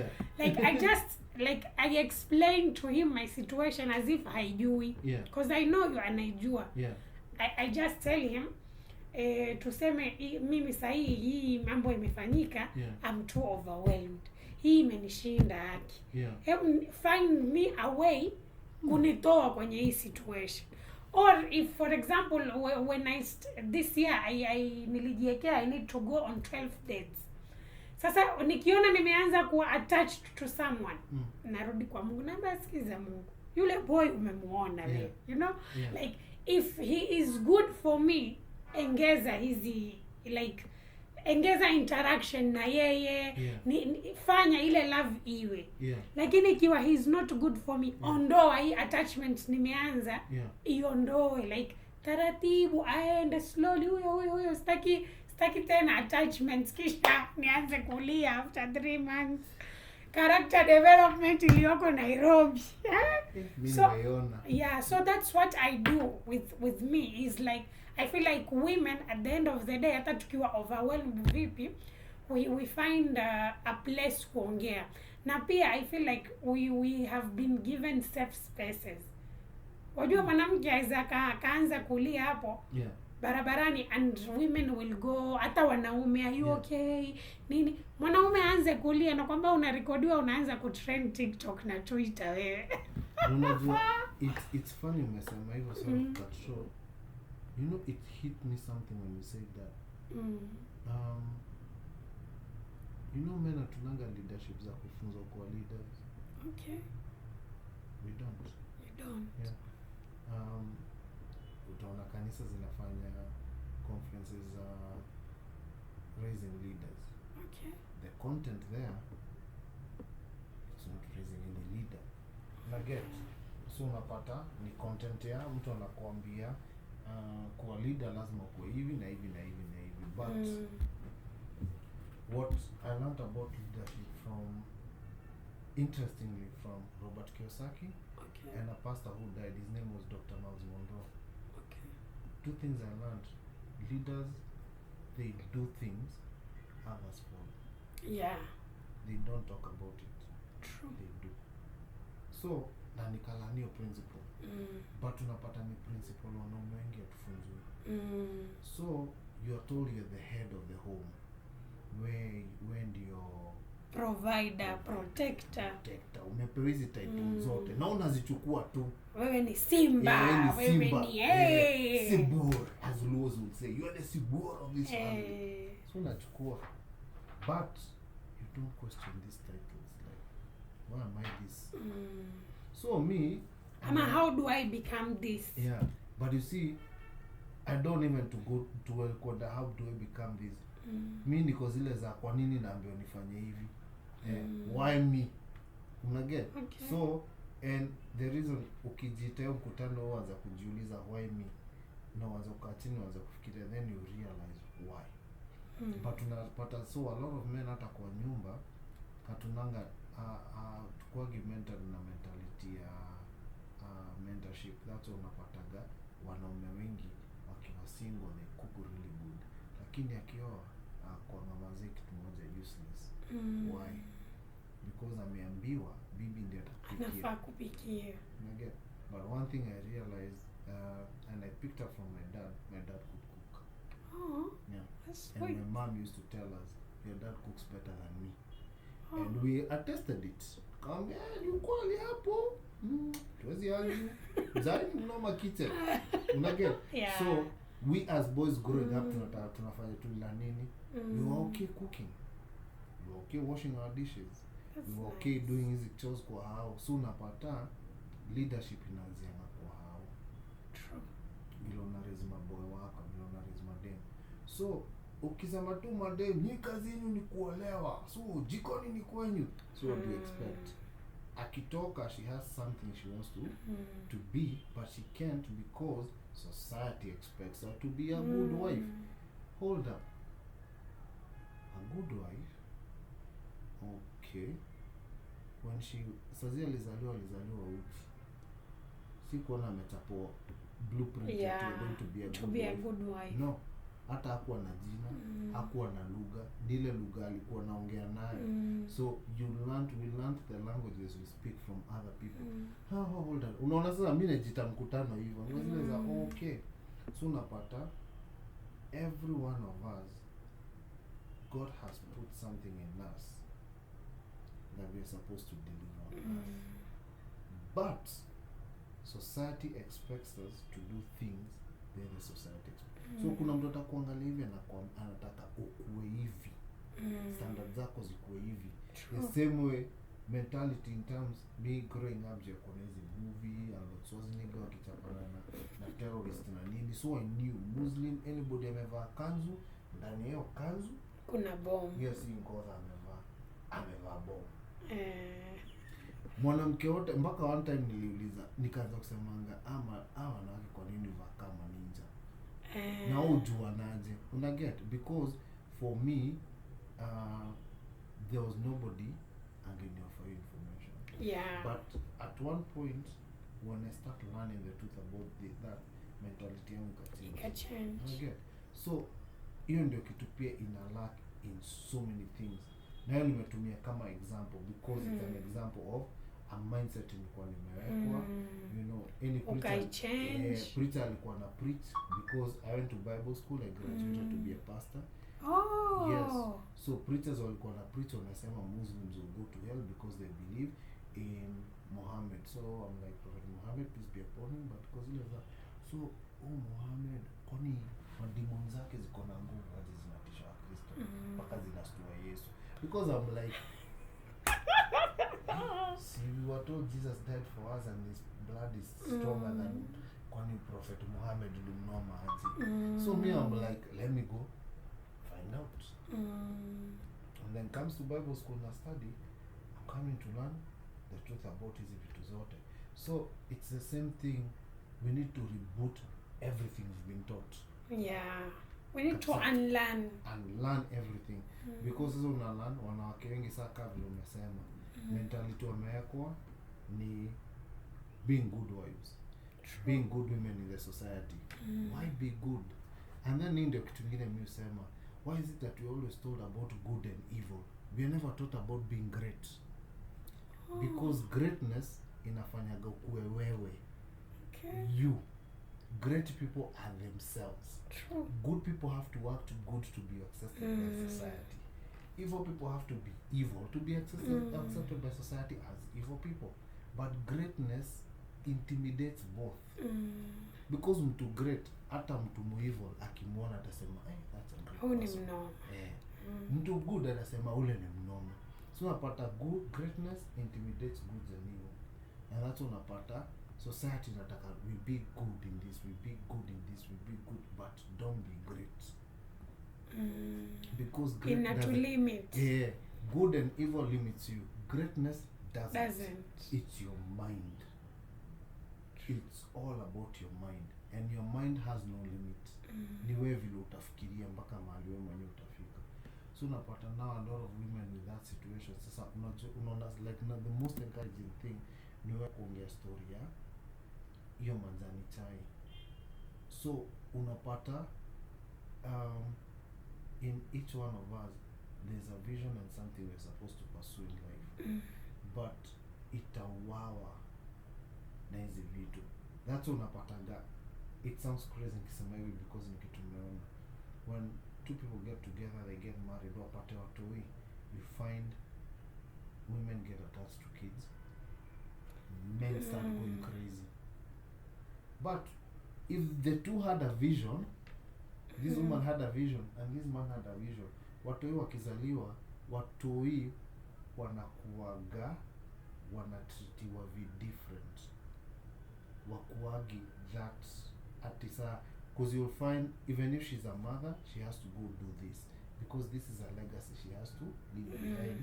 Because in her head akozile za hii nitafanya watoto wangu wafuate the same path with their own thing. My mom used to do this, my dad used to do this. Unaget? But sasa ukikuwa housewife na watoi, what happens to you? Umekufia hapo. Unaget? Then that's what unaona some of these women hata hazia kakufa ama divorce, they go through a lot to get stable because hakuna mtu ashaimpatia hiyo direction of help in case of crisis. That's why napenda Mr. Robert Kiyosaki. He teaches you when crisis come how to survive. True. Yeah, not when good I've not finished the book, but I've loved it. Yeah. Nimeacha hivi sasa umepiga simu ndo nimeweka chini. Mimi nakwambia you will enjoy it and you find it's one book naweza encourage watu wengi wasome, na don't read it na a closed mind mentality. Read it with an open mind, and also kama isoma review your life. Review your life. Utaanza kuangalia vitu zingine. I really wanted to grow up and be a fashion designer. You know, but because uniambia ina pesa, you imagine if I heeded to the words of my uncle, utakufa na ukimwi. Hey. Literally, maybe ningekufa na ukimwi if I could have gone studied something else, got a job, ningekufa. But me, I followed my heart. True. And I was like, and we are glad you did. Yeah, afadhali nikufe, I'd rather die trying than be telling people stories. You know, I always desired to be a dancer. But by the help of Allah, nimefika hapo, and then through that, nikakam kustudy your religion, and through that, yeah, that's nice. Yeah. That's a beautiful narrative. Yeah. I enjoy all of you. No, for real, yani. It's not weird for me. It's not weird that we just met on the internet and I told you to come na ukakuja, you know. It's for this month I said let me try and get as many men as possible. Niwa interview because you know at the end of the day I grew up in a family where boys were more than girls. That's why I'm more into football than I am into Barbie. I am like I grew up tomboyish. Nilivomaliza form 4, I told my mom I need to go to makeup school because I feel like nimedrift sana kukuwa huyu msichana. Like nilikuwa like kuna vitu nafanya wasichana wananiambia wewe umezidi. Like if for example tutatembea tuone fruit kwa mti, someone wants it, they all know Hindu ndo atapanda kwenda kuchukua, you know. I was like that, like because I've grown up with so much testosterone around me. I started behaving as one, you know. Kisha ni going to the makeup class, I wanted to learn about beauty, nijue like just nitoke kidogo. I need to learn this other side of being a female because I used to find offense when a guy tells me I'm pretty. I used to find offense like aje sasa, but you are I used to be like sasa mimi si kama wewe sini, yani like napenda vitu unapenda, I am boyish, how do you find me beauty, you know. Nilikuwa nikikasirika, but then I don't know, I became feminine kidogo. And then I'm like, like I take compliments. But you are. Alhamdulillah, and the truth is, Avagi makeup, you can natural, organic. Anakaka manamu. What are you? My favorite. You know, so growing up, kisha nikaanza kutake I started becoming a female on how to be feminine. Kisha nikaona the dark side of being too masculine. Like with the brothers I've had, the cousins, I've seen they've gone through shit and they've not told anyone. You know? Like one time nakumbuka I sat with my brother tulikuwa tuongea after amemaliza form 4. He told me the things he was going through back in high school. I was like, wewe mbona ulikuwa uambii wazazi hizi vitu? Utaanzaje? Ananiambia sasa like si shabit. I'm like no. Like na si vitu mbaya, but you know alikuwa akiishi peke yake. Sasa all that akiishi saa nyingine, you know, anaishi tu peke yake. You know, it's a lot for a teenager kuishi peke yake. So like he started telling me hizi vitu, I'm like mimi ningekuwa yamenitokea anything ningekuwa nishasema, you know. And then I have another cousin alikuwa yafanya kazi Kuwait.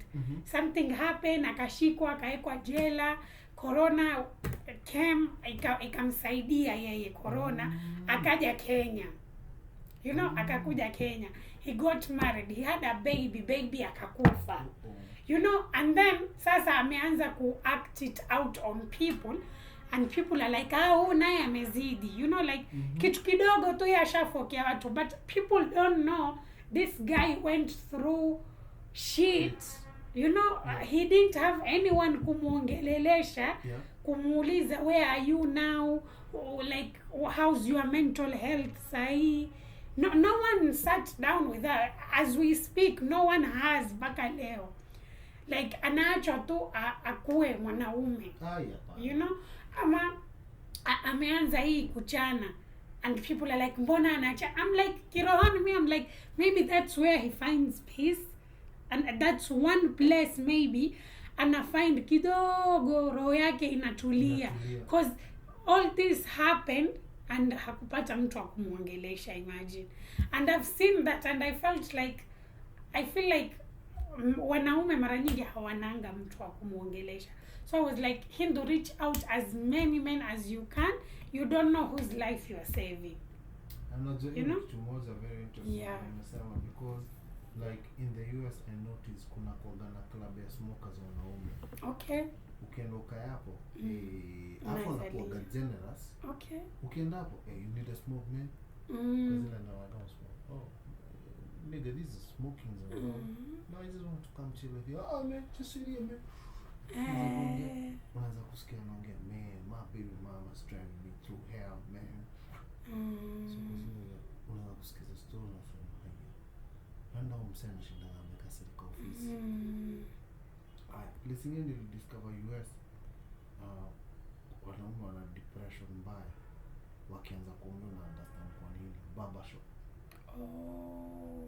Cause barbershop huku ukienda hauendangi kama hapa. Ukienda 10 o'clock ndio utatoka hapo 2 p.m. Ni story yani, mali ajaba. Amekunyoa unasikia man, how can you let her do that to you man? Sasa unapata that's the place of release. Na stories zao wani tough.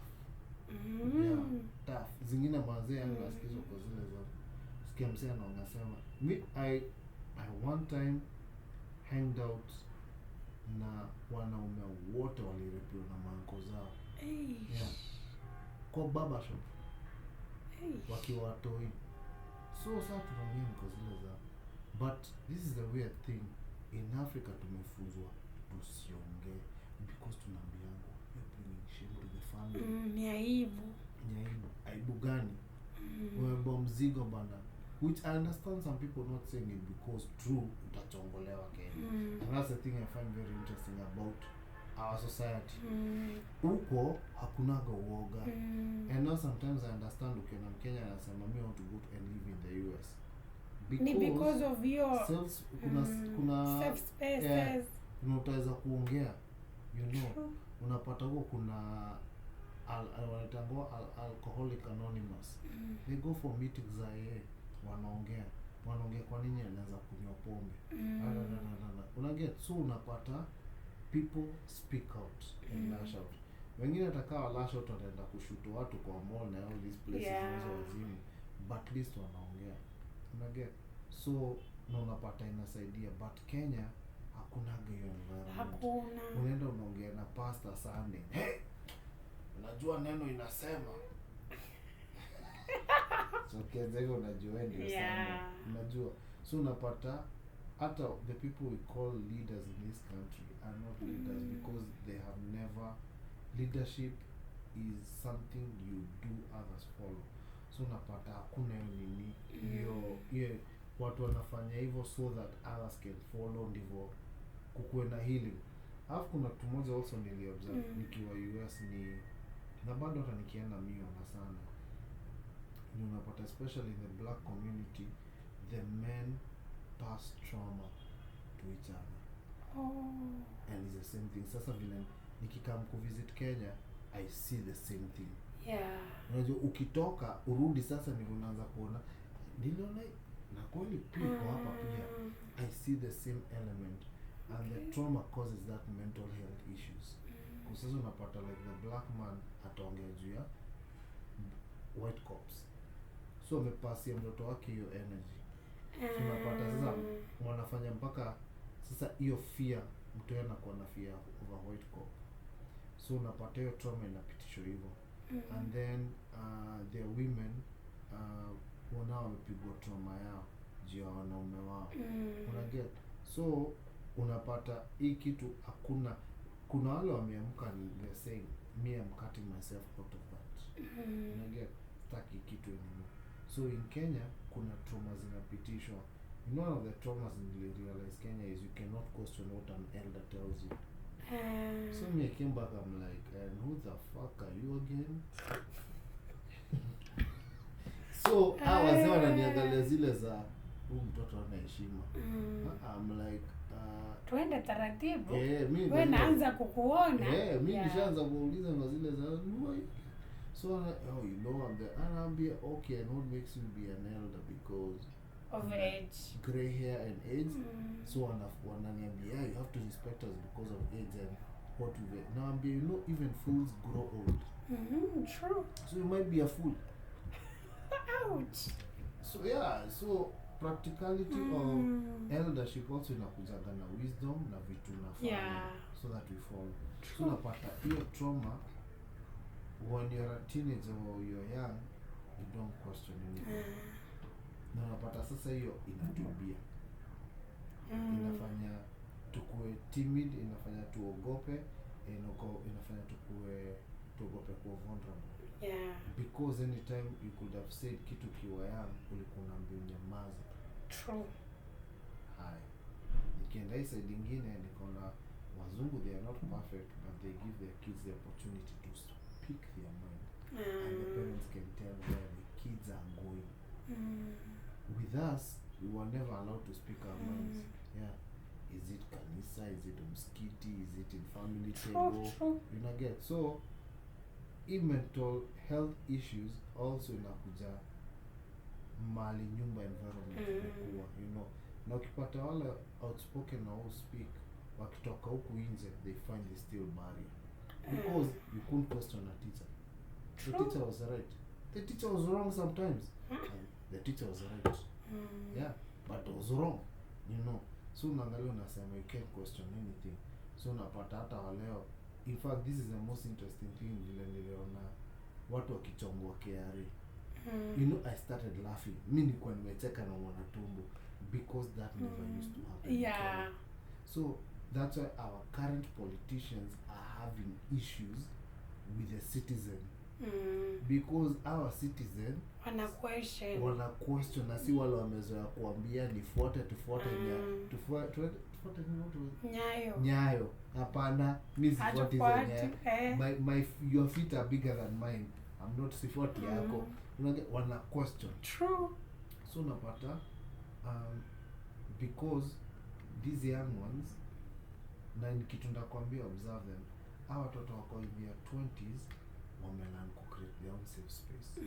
But problem is their self space yao, hiyo safe space yao iko na vulnerability ya vitu mob ambazo zinaweza wa destroy. Kwa sasa wameanza kuwa more like American, freedom of expression na hizo vitu zote. Unaget? So hakuna leadership kwa hiyo safe space. Unaget? So ndio sasa wanaweza speak but sasa hawana leadership, you know. That's why unaona wengine wao wanatupa madem kutoka kwa building. Unaget? Those crazy things. Those things are happening because hakuna leadership hapo. And now they feel they know because there's nobody who ever went before them kuonyesha this is how it's supposed to be. Because we were busy nursing our traumas and our mental issues. True. Unaget? Na hiyo ndio kitu moja kwa inaangusha, especially when a society, the men, in fact, if the men are not stable, the women will crash. The family. Yeah. Because mwanaume kama ametupa mbao, bibi anadili na cheese, hata watoto watabamba cheese.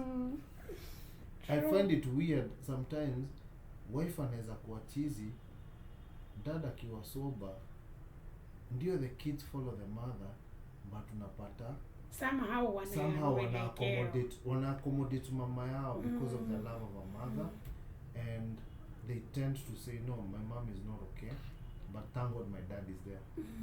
But budangu akiakaa chizi na mother iko sawa, they will always love the mother, but wakitoka watakuwa kama baba yao. Oh, I see. I find that very weird. My dad did this to me. Like, your dad didn't breastfeed you. True. Kama mtu mwingine ananiambia ati, mwambia, why do you need my phone? Because I always see my dad on my phone. So it's observation and learning. True. Yeah. True. The mother teaches things practically, but the father is their And impliedly, yeah. Anamwangalia tu, daddy anafanyanga hiyo. Oh, I see my dad pulling a bottle of alcohol kutoka chini ya couch anakunywa. Oh, so that means it's good. Nikifika age yake, nitafanya hiyo. True. Because the boys will always protect the mother.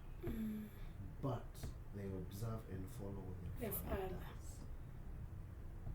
hizi mchizi mingi nikikwambia hiyo trauma ya mental illness inatoka from inakuwa passed over. So at some point lazima somebody asimame aseme hold on. It ends with us. Hii kitu lazima ishe. Mimi sitafuata hizi footsteps. Something has to change.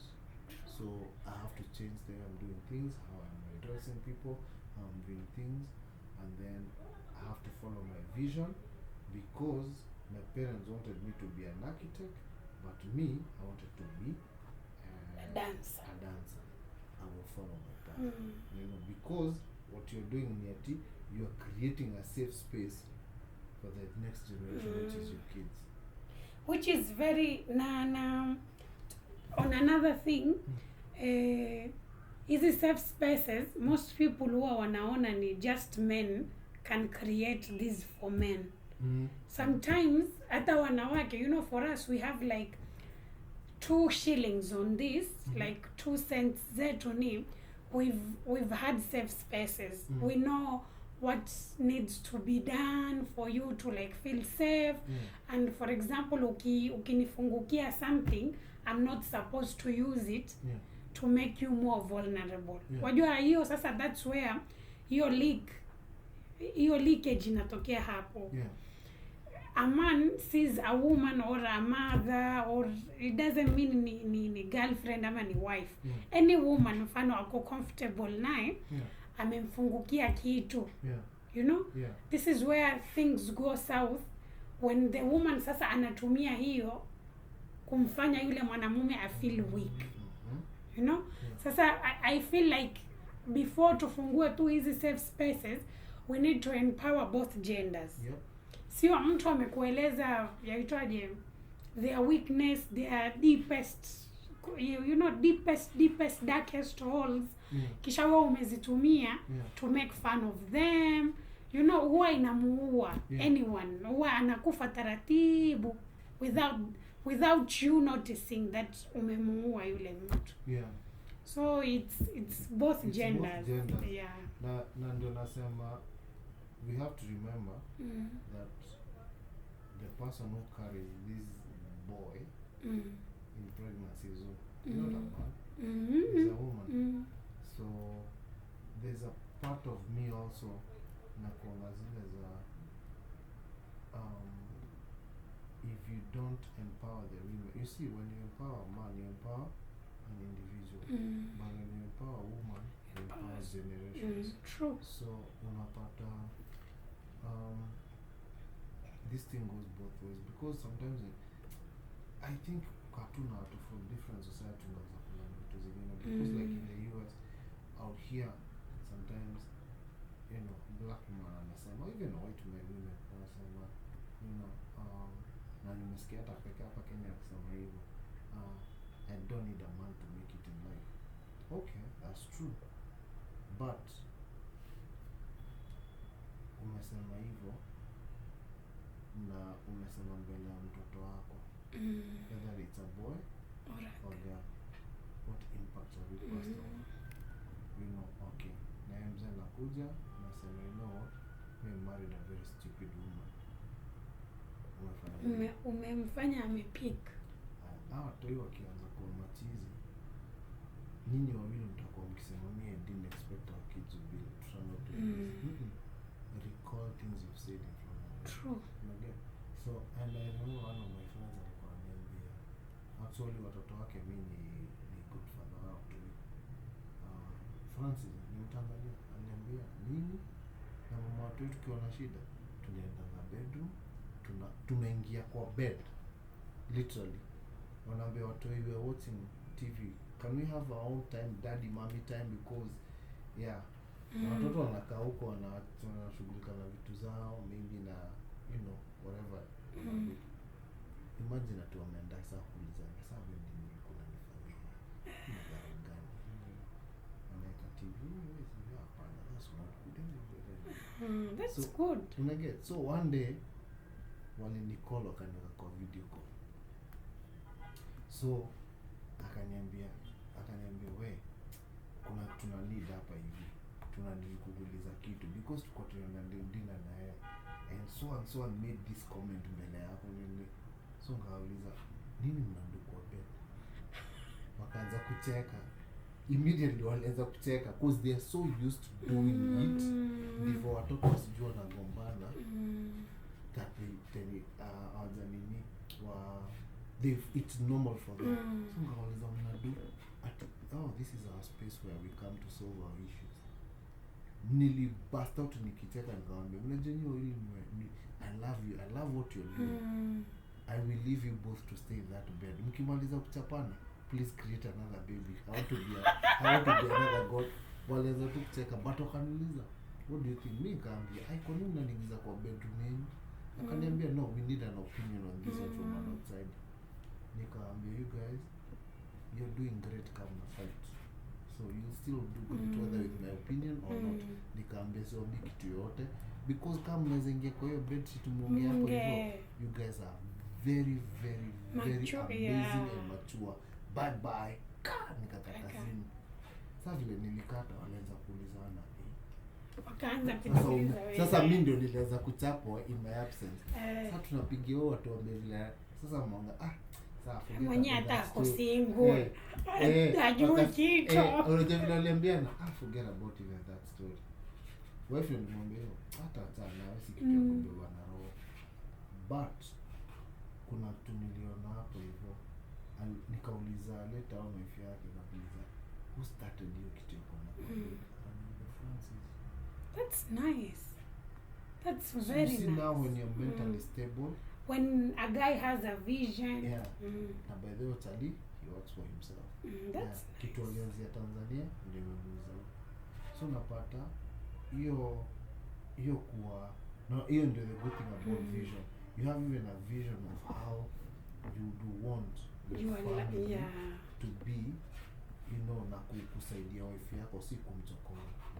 So like wife yake before time decide anything.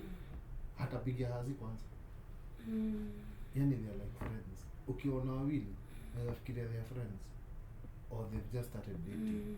Wako kaka wajinga. Mwambie hivyo. That's nice. You get? But it's because him as a dude started by creating the safe space. Yeah. Because aliona the value of it. True. Na hiyo ikampatia because 90% watu wajai realize because she loves you na hii kitu create itawasaidia, she will support it. True. That's very true. She will support it. Na unapata sawa kuna safe space. Our toy, they are the most beautiful kids. Watoi wao. Hata wakifanya makosa kwa hao kwa kuna gati makelele na vita na nini. Wao wenyewe ndio enda kujistaki. Seriously, yes, nice. I saw that being funny.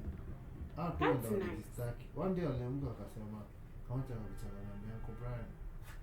I'm sorry I went into your bag and ate your chocolate that you brought for mom." Mama yake kozileza. And I was wondering where my chocolate is. Yeah, mom wanted to eat it and I didn't know how. You know what to do. Akasema yes. Kalienda ile place kana yake pesa za Christmas. Kanda katonzata amount of that chocolate. Maskini. Nikakapatia chocolate na mimi never do that again. Huo mtoi sasa amefika mahali juu there's always before. Hakuna mtu perfect. But own it.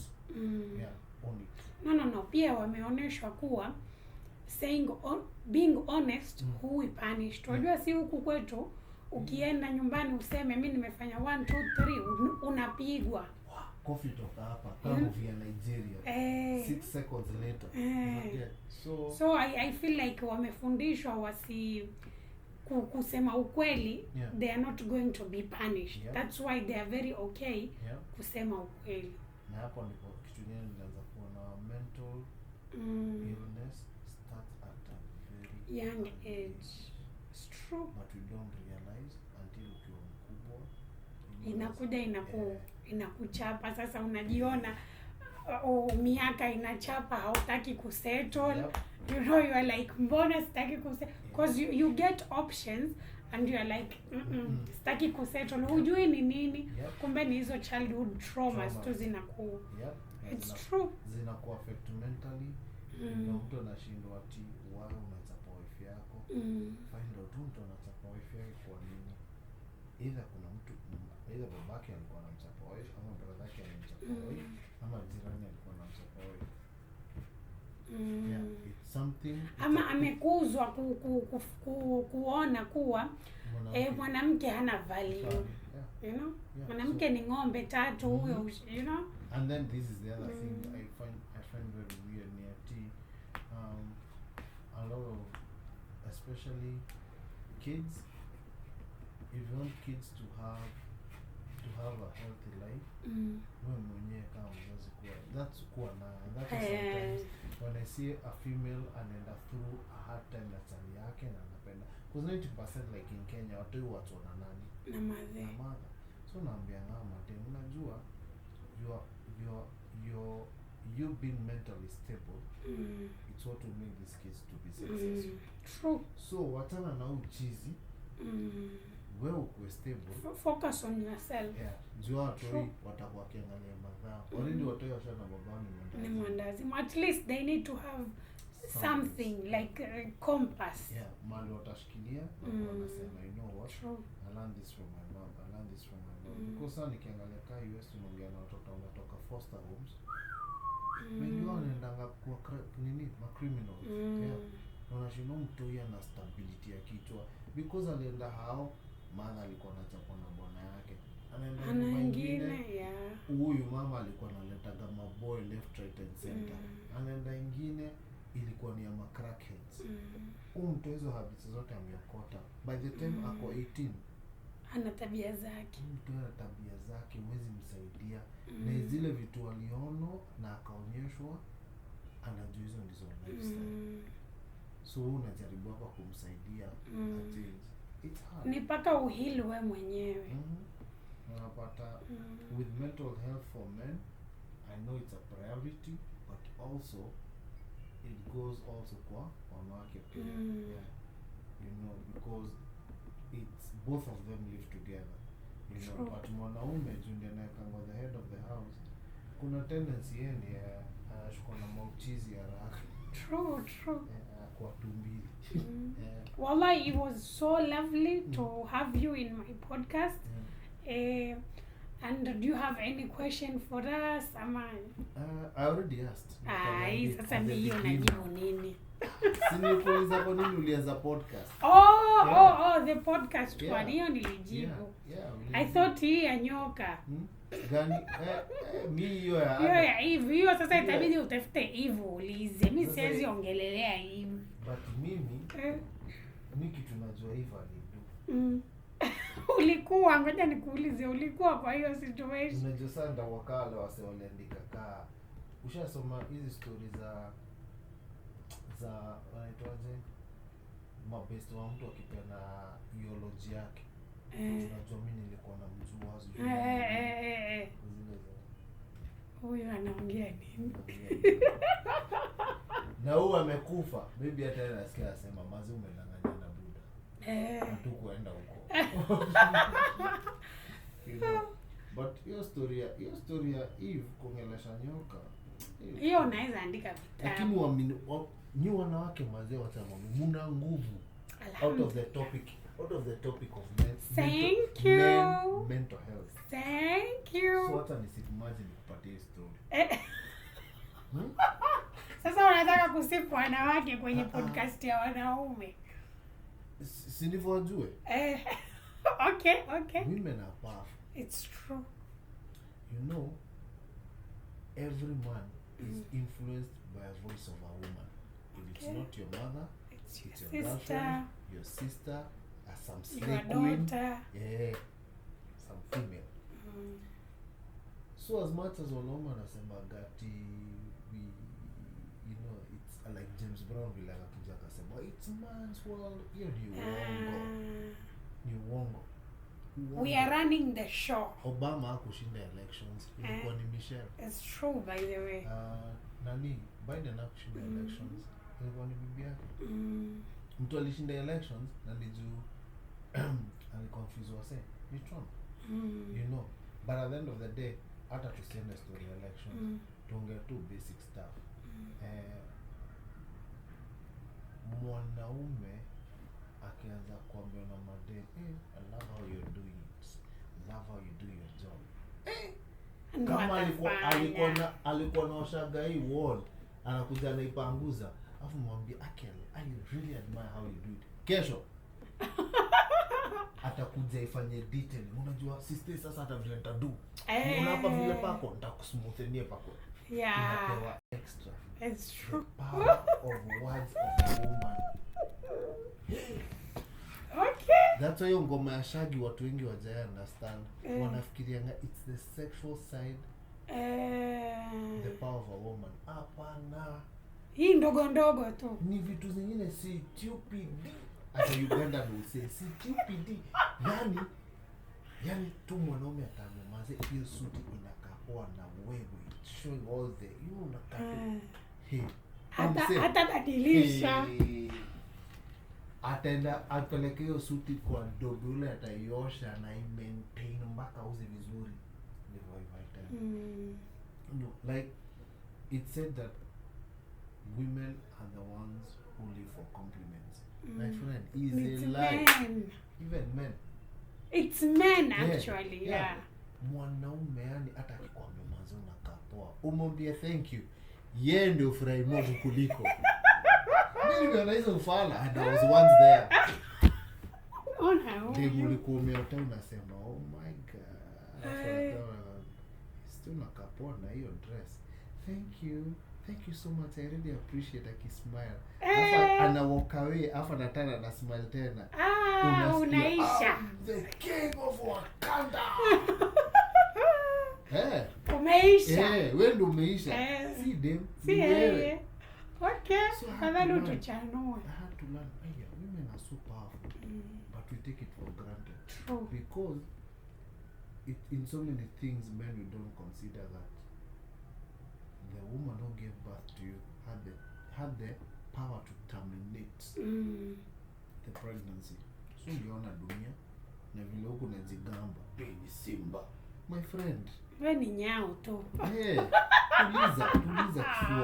Punguza kifua. You see the same vagina you're bragging that you own in the house, you came out of one. Exactly. Tulia tu. Wewe si wa kwanza na wewe si wa mwisho. Yeah. As we speak kuna wengine wanazaliwa sasa hivi. True. So unapata when you start looking things from that perspective, then unaanza kuanza kuona women are powerful, my friend. We are. It's true. Samson. Sijui anaitwaje kwa Quran. I need to find out. Yule mwenye nyele. Yeah. I don't know his story in the Quran. I need to find out. Maybe it's there. I need to check kama iko. Mse alikuwa ananyoroshaga. That's the only place you find in the Bible. Hapa ndipo mbona say you want to realize there was no Israel, the Philistine existed there. It was called the land of the Philistines. It's not Israel. Israel was created in 1948. So anyway, tusiende politics. But umse alikuwa mnoma. Kadem kanaitwa Delilah. Kalimnyorosha mpaka kamnyoa dread. Nguvu kaisha. Acha kamnyoa dread. For you to say story iko hivyo by the way. Mimi naangalia nasema mazee. Yani even I have friends who are cops. There is an aya. Mazee. Yani saizo unaongelesha mse. Mimi naweza kupiga risasi wewe. Kadem anatokea, please usido hivyo, ni chali yangu. Wewe ananyoya. I'm like, nigga, you about to shoot the guy? Ni sawa, kesho usirudie hii makosa. Hebu ongea na mwanaume wako. So anaanza sasa kuaddress dem. The dem, yeah. It's true. There is an ayah in the Quran. It says, "Kaidahunna kaidan azima." In Surah to Yusuf, the story of Joseph. Joseph, yeah. yasema like behavior za wanawake, yani hata usitake kushindana na wanawake. Yep. Cause mwanamke anaweza akakufanyia vituko. Wallahi. Kwa nafikiria pata hizi mental issues tunaongea ni nini? If we sit down tukae vizuri kama wanaume. Zingine ni ma feelings. Zilikuwa hit. Na ziligongana nani? Mwanamke. Madhako alikwambia ni mjinga. Imekaa. Demo amekwambia mimi sikutaki wewe. Inakaa. Hata hukai smart. Chako inakaa oblong. Inakaa tu. Wewe ni mfupi kama nyundo. So unapata hizo zina nini? But the truth is women are so powerful. Mimi nasikia wakiona wakisema we are ruling the world, na no, you're not. What's the voice in your head? Jioni ukilala, nani yako next to you? Unajua ile story kwa mbele. Si tunaweza nini? Oh, you've seen the movie Troy. Troy, ile movie ya Brad Pitt. No, you've seen.